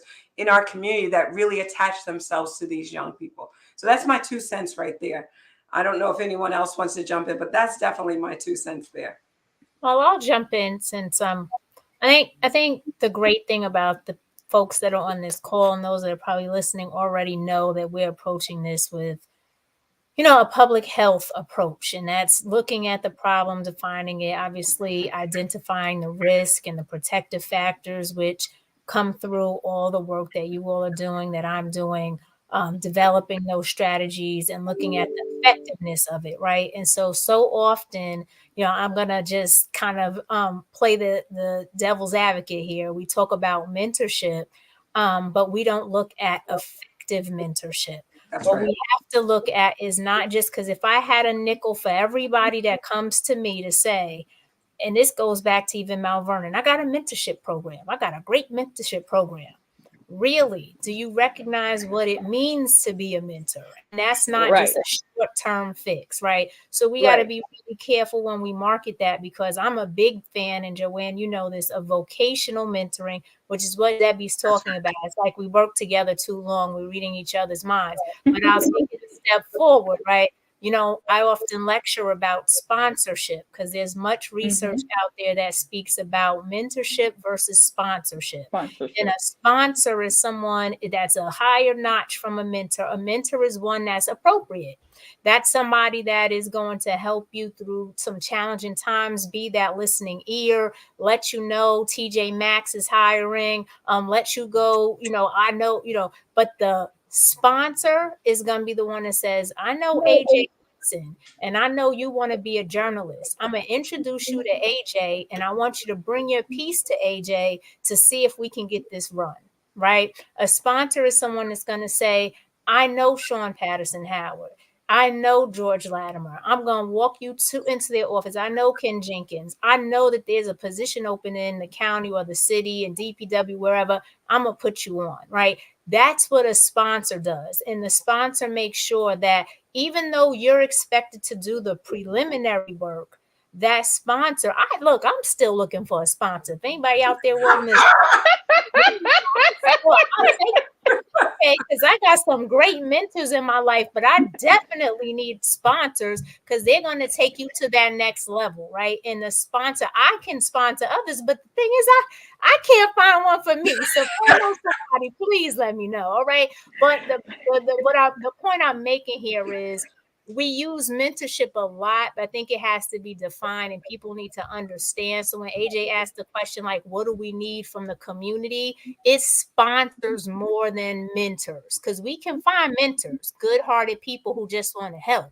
We need folks that's going to really have impact, and that's going to really get the person to the next level. And then when we create opportunities for mentors, we got to continue to assess those opportunities and make sure that they're the right fits for our young people, because sometimes I'm not going to mention the name of some of these organizations, they're not culturally responsive. Oh, yes. They have folks, and then the response is, well, folks of color are not stepping up or not available. Well, I understand many of them are working 2 and 3 jobs and struggling with their own families. But at the same time, there's also mentors out there that are willing to work with our folks, right? And so it's just about the connection. So when you talk about that social capital, Debbie, that's exactly what our young people need, but the adults need as well, because a lot of times the adults don't even have someone to connect to.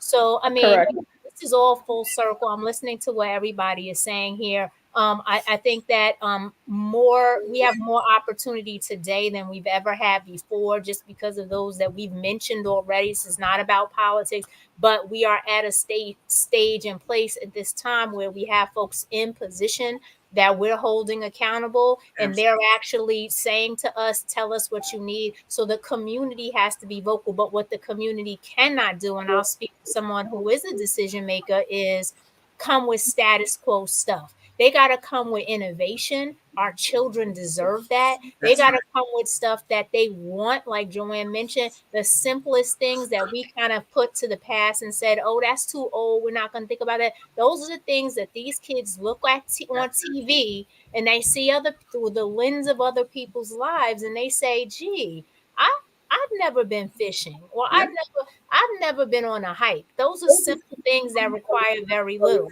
But what we're not going to do is go sit and watch a movie theater and think that's all mentoring is. Like, that's just not right to do to our kids.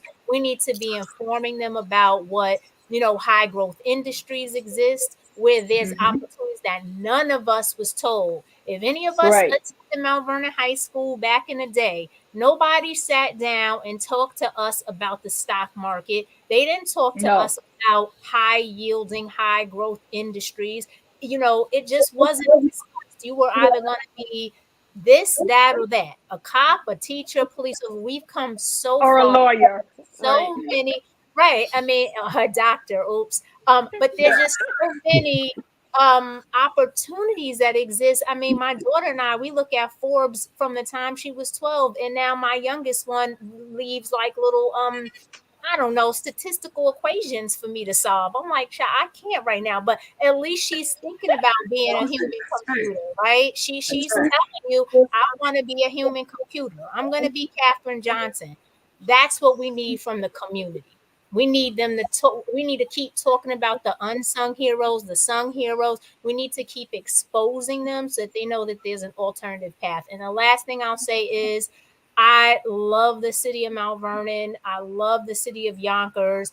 Anything that we can continue to do to support, we do. And, now is the time. So when you have those great ideas that are listening, bring them forward, because that's what we're trying to implement. It's no more the same, because our kids aren't the same. So we need to really innovate and create around what they want to do. Yeah. Let me just say real quick. So from Black Westchester's perspective, and I've talked to other organizations too, and like I don't know, like if y'all have kids that like to do poetry and stuff or stuff like that. Like if y'all have if y'all have a poetry competition amongst yourselves, we can publish the winners and stuff like that. You know, we put it in the paper. You know, they can see their work in the paper or something like that, or anything like that. Like anything that we can do on that level. I mean, you know, please utilize us. That's what I tell everybody. That's what we're here for, and we want to do more of that. But you know, we need y'all to work with us to make that happen. You know what I'm saying? So I can definitely do stuff like that. You know, absolutely. and We will definitely make that happen. I think one of the things is so true that when you do this work, you have to do it when nobody's watching, right? And you have to do this work that a lot of times there's people or organizations that want a pat on the back, but this work, it might not necessarily give you that, right? But I think the reward becomes when we see that we're not no longer at a shooting response. We're not at the hospital. We're no longer burying a young person. We're no longer having to, you know, hug a mom or a dad or a sibling that has lost a young person to senseless gun violence. And so this work is hard, right? This work is hard. This work is draining. But I think like Dr. Damien said, like you have to be in it, right? And you have to be in it for the right reasons because your paycheck will not account to it. Your numbers sometimes will not account to it.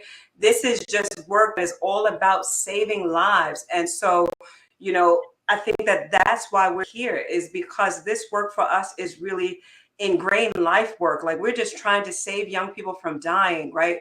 And if that's the way that we connect them to you, AJ, so they can do, you know, their poetry slam or they're working with Debbie to get, I think that that's what we're trying to do in our call to action for the community. Like Dr. Damian Harris Madden said was, we need sponsorships, right? We need people that are going to be in it for, you know, for the long run. The long haul, right? Deep, necessary, like really digging there. You know, my program director says 10 toes down deep. And that's what we need people to do. We need to be flat-footed, standing together, hand in hand, toe in toe, and really doing this work because our kids need us. Our kids are counting on us. And it's the right thing that we have to do. And if we're going to change the narrative for our young people, we have to do it. We have to find a solution and we have to dig deep. And it's not going to be pretty. It's not going to have nice eyebrows like I have on today and good, you know, Fenty makeup. But it's going to be dirty, but it's necessary work. And I'm just, you know, I say that because I know a lot of times people want the pat on the back. And I think that like for me, it's just wrestling, knowing that, you know, I have young kids that are growing up. I mean, there was a day and space that I would be in the park till my mom said you had to be home when street lights come on. Now our kids need to be home, you know, before the street lights because there's shootings that's happening.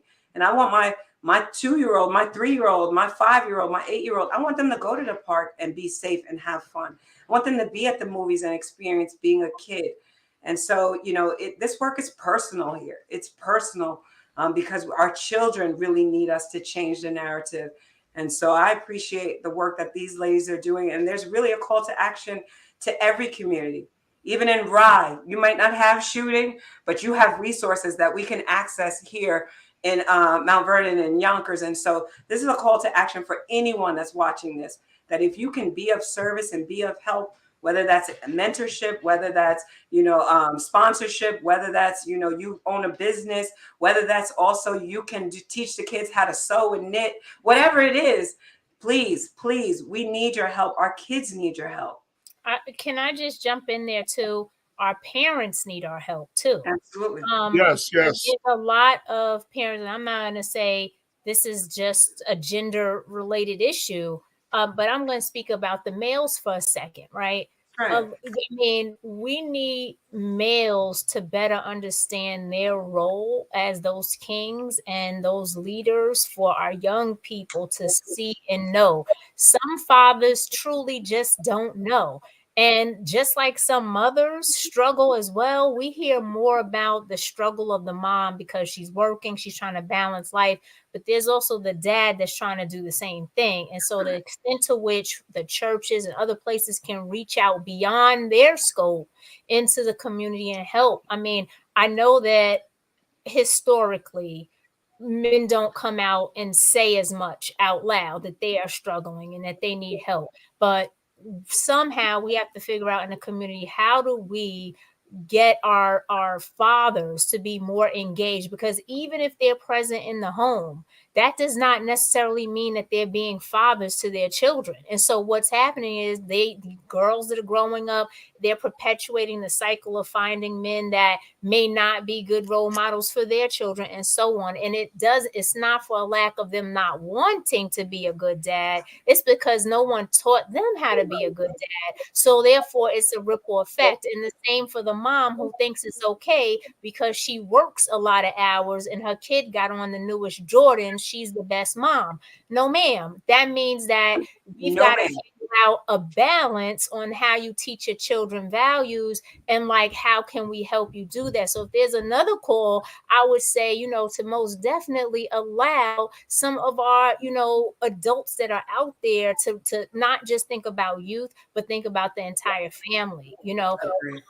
You got to help the whole ecosystem. You got to help from the child to the parent. I mean, one of the things that, and I say there's a call to action because I think, too, our young people, while they have the parents in the home, too, they need the diversity of other people, too, as well. And I see that here just at the shelter with the work that we're doing, that our young men, particularly, and our young ladies, there's a cry to, connect to other caring adults.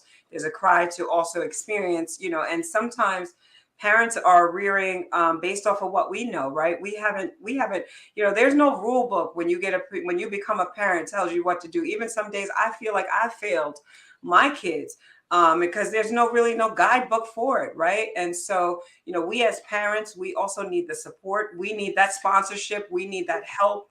And we need that network so that we can tap into it as well. So you're absolutely right, Dr. Damia Harris-Madden. Let me ask you, as we come close to the close of the show, so there's several organizations here, and there's a lot of people watching online, and we post this on Black Westchester, we share it, so there will be people that will watch this later on.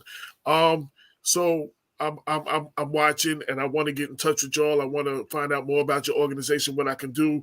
Can y'all each, is there a website, a way for people listening to get in touch with your individual organizations? Can y'all give that information? Sure, we'll start with Debbie. Yes, please get in touch with me. We're actually right now, as of Monday, started our summer initiative. So we're looking for youth ages 14 to 24 to hire for the summer. We start the process in March because it's a very tedious process, and every youth that walk through our youth bureau have the opportunity for being employed and work up to $1,800 for the summer. We are paying minimum wage. We have a CIT, which is for youth ages 13, so we could have them understand and work up to being an actual counselor. We also have a lot of academies. We have an all-boy academy, the all-female academy. We have academies will allow our babies to learn how to cook, how to be an entrepreneur. We're trying to be that agency that was missing since we no longer have a YMCA. And so my contact number that you could get in touch, and I urge you to do so, is 914-665-2344. I'm going to give you another number as well, just in case you can't get through that one. It's 914-665-2346. So it's 914-665-2346 and 914-665-2344. We're also, you follow us on Facebook, on social media. We now have a new website. It's Mount Vernon Youth Bureau.com and just mvyb.com. All the application is listed on our website, and please reach out to us. We get these grants, and not to keep it for ourselves, but to do the good work and employing you guys and exposing you to the workforce. And that's what we intend to do, and that's what we want to do. So please share this information so I could hopefully this next week, I'll see about 100 kids that come through my door. There is enough funds that we have coming in to employ 100 plus kids. And so help me, Black Westchester, to make that goal and move the needle for our youth in our community. Thank you, Debbie. Lucria, can you give us your contact information or who we should contact at the YMCA? Yeah, sure. You can look us up on www.yoymca.org. Our email is info@yoymca.org. And our number is 914-963-0183. And I'll make a couple of plugs as well. We are preparing for summer camp. Summer camp is one of our biggest endeavors over the summer. We'll have up to 100 kids that we'll be servicing at the Y, and we'll definitely need some great young counselors. So if you're looking for a summer job, and we pay minimum wage as well, $15 an hour, but you get trained and you're led by a really strong team of Y leaders. So it could be your first job, or you've done summer camp before. We'd be happy to have you back. I also wanted to plug that we have 12 community gardens that are part of our Y programming that is all over the city. This is a great space for volunteering and to know and understand what it is to grow your own food. And that is an incredible program that is directed by Lucy Casanova Moreno. So please get in touch with us if you're interested in volunteering. We have lots of youth engaged in that, and that looks great on your resume, or just wanting to do something different. And learn about the environment. It's really up to the youth to save this planet. We need you. Lucy's a great person to help teach you that. So I just wanted to plug those two things. Thanks. Absolutely. Dr. Damia Harris, even though do you want to give your maybe the Youth Bureau's information? Sure. I would say the county is actively seeking, young people to hire within its parks departments and the pools. We fund over 200 plus programs. And so like Lucria, like Debbie, they'll have opportunities. We have a directory online so that, if parents just download the directory, they can look just by their community. They want to look just for Yonkers. We have some of our funded programs there. It's not an exhaustive directory. It's just for the programs we particularly fund.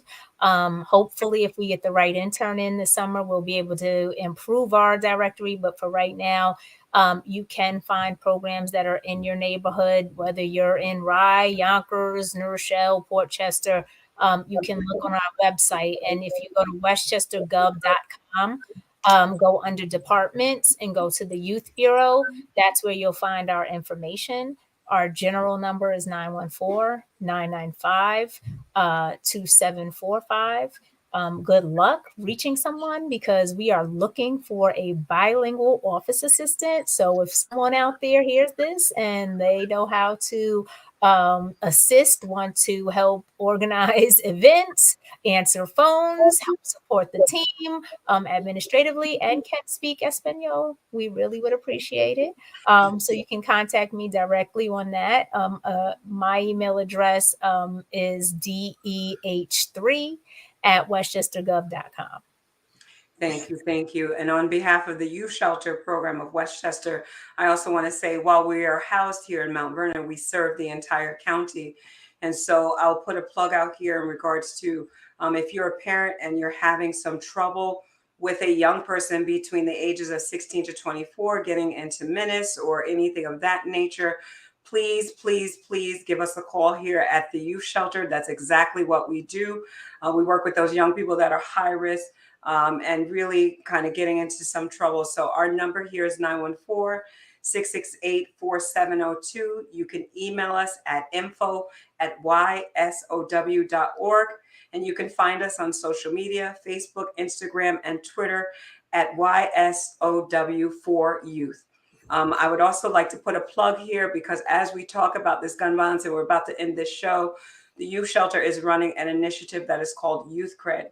Youth Cred is where we take young people who have lived experience within the criminal justice criminal justice system, and we train them through New York State Department of SNUG, the Department of Criminal Justice, and we train them to be credible messengers. So they actually work in tangent here in the city of Mount Vernon with the SNUG program.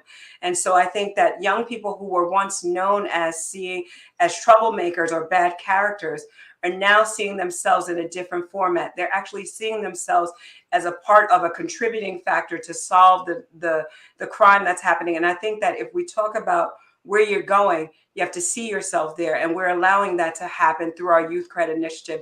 And so big shout outs to Mr. Henry Terry, to Jordan Cormier here, because they really are in it here and they do the work. And so our young people now, they see themselves. And so we are going to be having an album release party soon, because they actually came up with I call it an album, but it's 3 tracks, and they actually came up with a song. These are all young people under the age of 25, and really talking about how gun violence has hurt their community and how we need a change, and how they want to call to action other young people to stand up and help them. And so stay tuned for more details. But Youth Cred, it's a movement. It's a movement, and I want it to be known throughout the state, the region, the county, wherever you talk about it. But young people, if we're talking about gun violence, we can't just talk around them or for them. We have to talk with them, and they have to see themselves as factors to help change that narrative. And so I really am proud of the work that we're doing here with Youth Cred. Let me just say, so I'm asking all 4 of you, I don't know which way is easier, the information that you just gave out, either email me at blackwestchester@gmail.com, like right after the show. So when I post this up, I can post all of that under it, so that they don't have to like go back, and they can just look and click on it or pull it right up. Either email me or send it all to Joanne and she can send it to me. But either way, or it's blackwestchester@gmail.com. Y'all can do that after the show. Also, all the programs that y'all have, and I've been saying this more and more lately, utilize Black Westchester. There's, things that you give me the information, I can talk about it. I can talk about some of the things that y'all are doing, and sometimes I can't be there. You know what I'm saying? And another thing that some of your youth can do, like if you have somebody who's interested in that, I could work with them a little bit, and they could actually cover the event, or they could write about, like when they had me speak at Mount Vernon High School for a career day. I had the young ambassador that they had taken me around. I had her write the coverage of the career day. You know what I'm saying? So she went and asked the kids the questions and the teachers, and she wrote this article for the paper about Mount Vernon Career Day. And so I mean, it gets them involved, and they like to see their name. You know what I'm saying? Yes. And it highlights them, and and depending on whatever they want to do, and at the very least, is if they go to college or something, they can put that down as something, one of those activities that they did outside of a sport or something. That college are looking for things for them, things like that. So whatever we can do to help y'all, this is y'all just have to give me the information or talk to work with me, and I will do what I can do. Count it done. To support you. Count it done. Yes. And thank you, AJ. Thank you for that offering, because we have to change the narrative. There's that single narrative about our young people, and when they start to do the work and start to see themselves in a positive light, that's when you'll start to see the description of the community change. I've been very open about this. If I'm doing something and the young person starts talking about, how terrible Mount Vernon is, I got to edit that, because I'm not here to hear about how terrible Mount Vernon is. Mount Vernon is beautiful to me. So maybe there's been some terrible incidents, but we can't continue to perpetuate this as if this is the place of the deplorables. Mount Vernon and Yonkers are the places of deplorables. Mount Vernon and Yonkers are the place to be. You know why? You can get to any part of York and other states, very quickly. It's a beautiful place. And so when they're involved and they can write for your magazine, AJ, I think that will be one thing. When they can show up on podcasts and shows like this, the narrative will start to change, because I'm tired of hearing people start off with, I'm from Mount Vernon and it's Murderville and it's this and that. No. Let's start out with saying we the home of Denzel. We're the home of greatness. Right. Let's not do that. So, all of this stuff we talk about is great and it's good, but we need other people who are listening to chime in and help us with that, because when we keep perpetuating that, it's just going to be a never ending cycle. Correct. So let's speak more positive Definitely. I did a I did a music. And I want to issue. just. I'm sorry. Okay, I'm sorry. I did a music issue recently, and I was, talking about all the music people in music that came from Westchester or lived in Westchester. And there's a young man who, I'm not gonna mention his name here. He's been in and out of trouble and everything, and he was featured as like up next, like who got next. And he came and picked up some papers, and he's all over social media and say, "Look, I'm in the newspaper for something good this time." Like he was proud of it. He was Yeah. He was happy about that. Like, this is the first time I'm in the paper for something good. Like, and he had the paper up and showing everybody the article. So I mean, like, that's a beautiful thing. I want to Debbie, you were getting ready to say something, and then I'm going to close out. No, I was just saying it goes back to what we first said, being part of the solution versus part of the problem. If you give the youth their voice, because sometimes they have it, they just haven't given the platform to use it. And so when you let them know that you're here as a mentor or a sponsor, Damia, they will have more confidence and be motivated to say, hey, I have somebody who has my back, and I have a voice, and I'm going to use it, which is why we have youth advocacy in the department, where our kids go speak to elected officials in February, every February. And kudos to those elected officials, because they don't want to hear about us.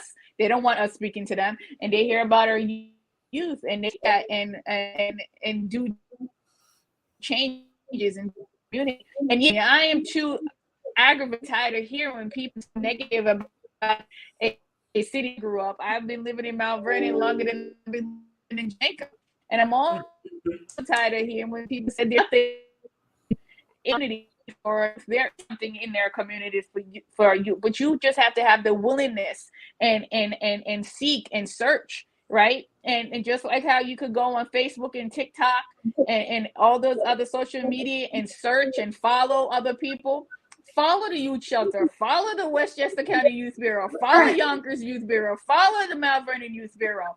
It's the same thing. And then you will see what's coming up and what's going around and what's up to, just follow us. The same thing and the same energy and the same effort that you put into going in social media is the same effort you should do and put into want to do better for yourself. There's people on this platform, there's people watching, and these beautiful ladies that I was able to share the panel with that willing to put into work. We've been doing it. Yes. And we're not at 8:30 to 4:30. Hey, we're on the phone with you, 8:02. Yeah.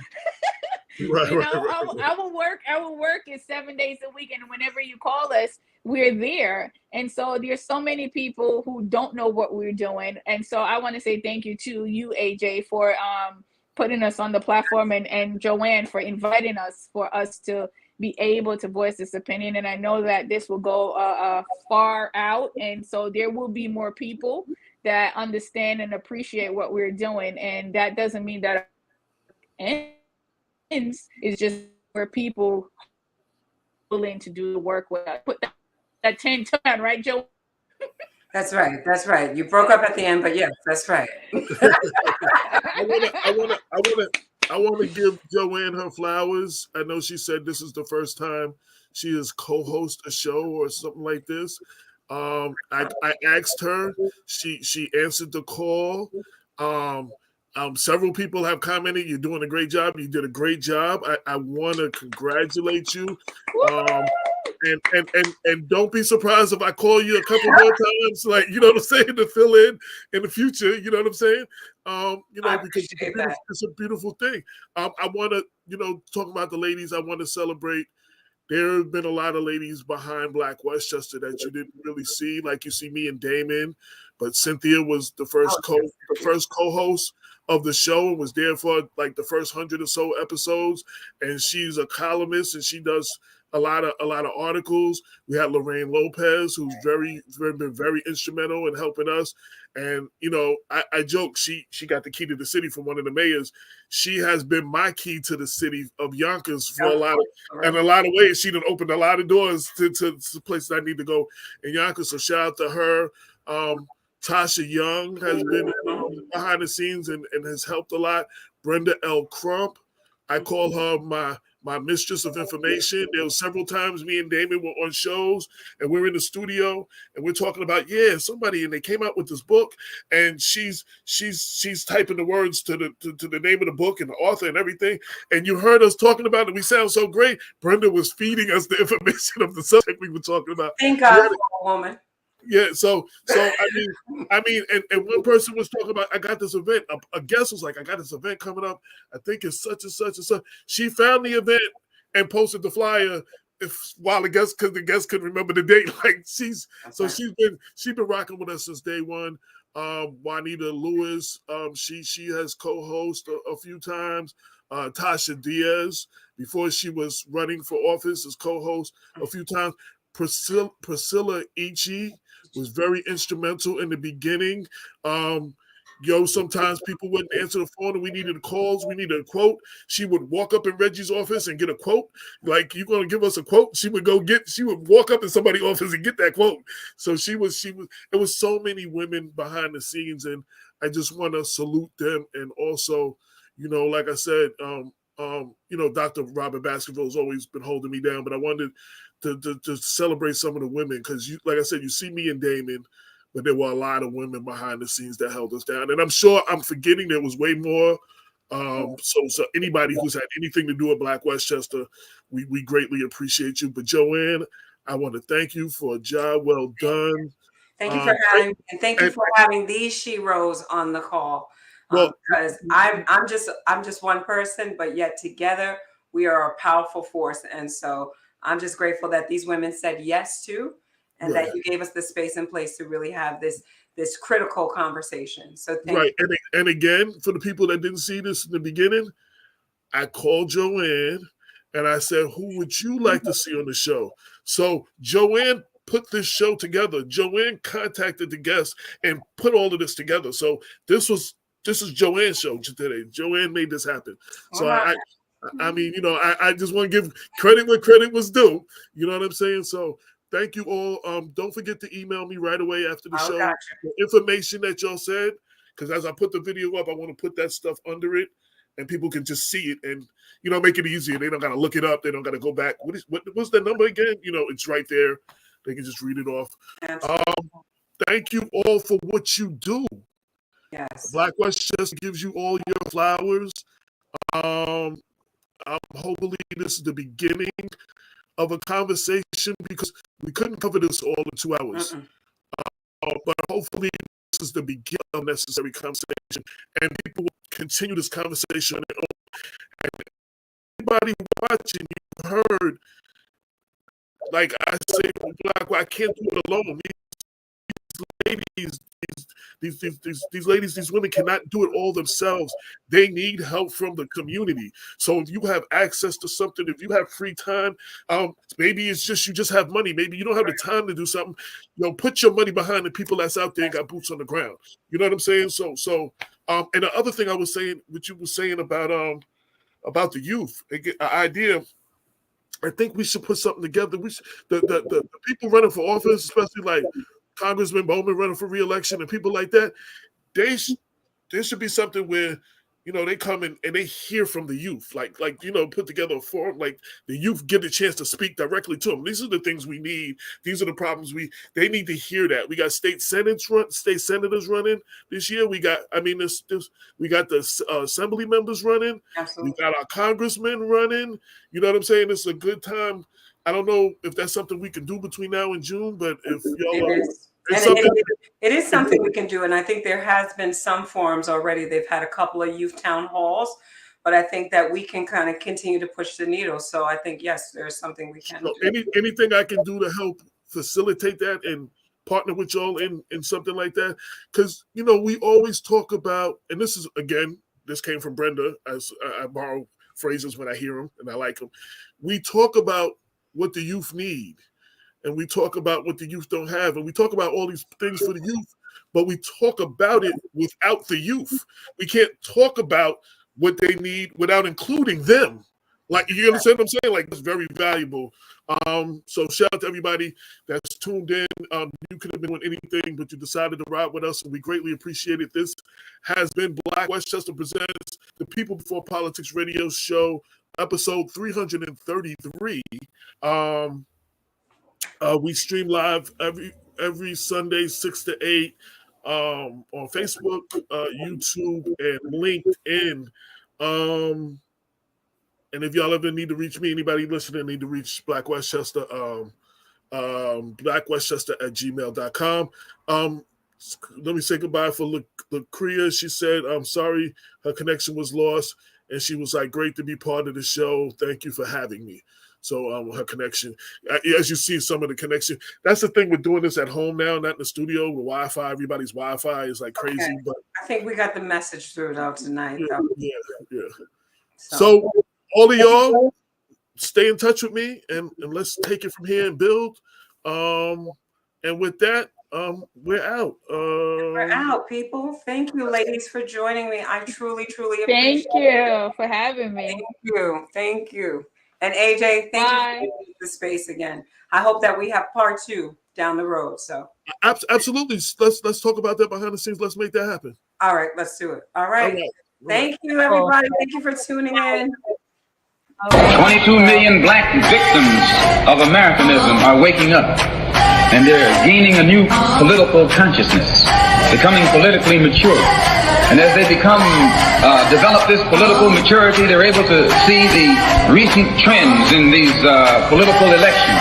Any minority that has a block of votes that stick together is in a strategic position. Either way you go, that's who gets it.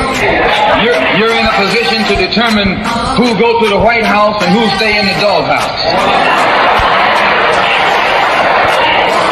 You're the one who has that power. You and I have never seen democracy. All we've seen is hypocrisy.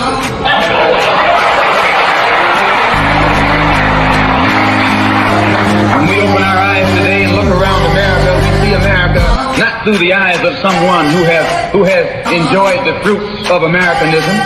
We see America through the eyes of someone who has been the victim of Americanism. We don't see any American dream. We've experienced only the American nightmare. We haven't benefited from America's democracy. We've only suffered from America's hypocrisy. And the generation that's coming up now can see it and are not afraid to say it. And are not afraid to say it. And are not afraid to say it. And are not afraid to say it. And are not afraid to say it. And are not afraid to say it. And are not afraid to say it. And are not afraid to say it. And are not afraid to say it. And are not afraid to say it.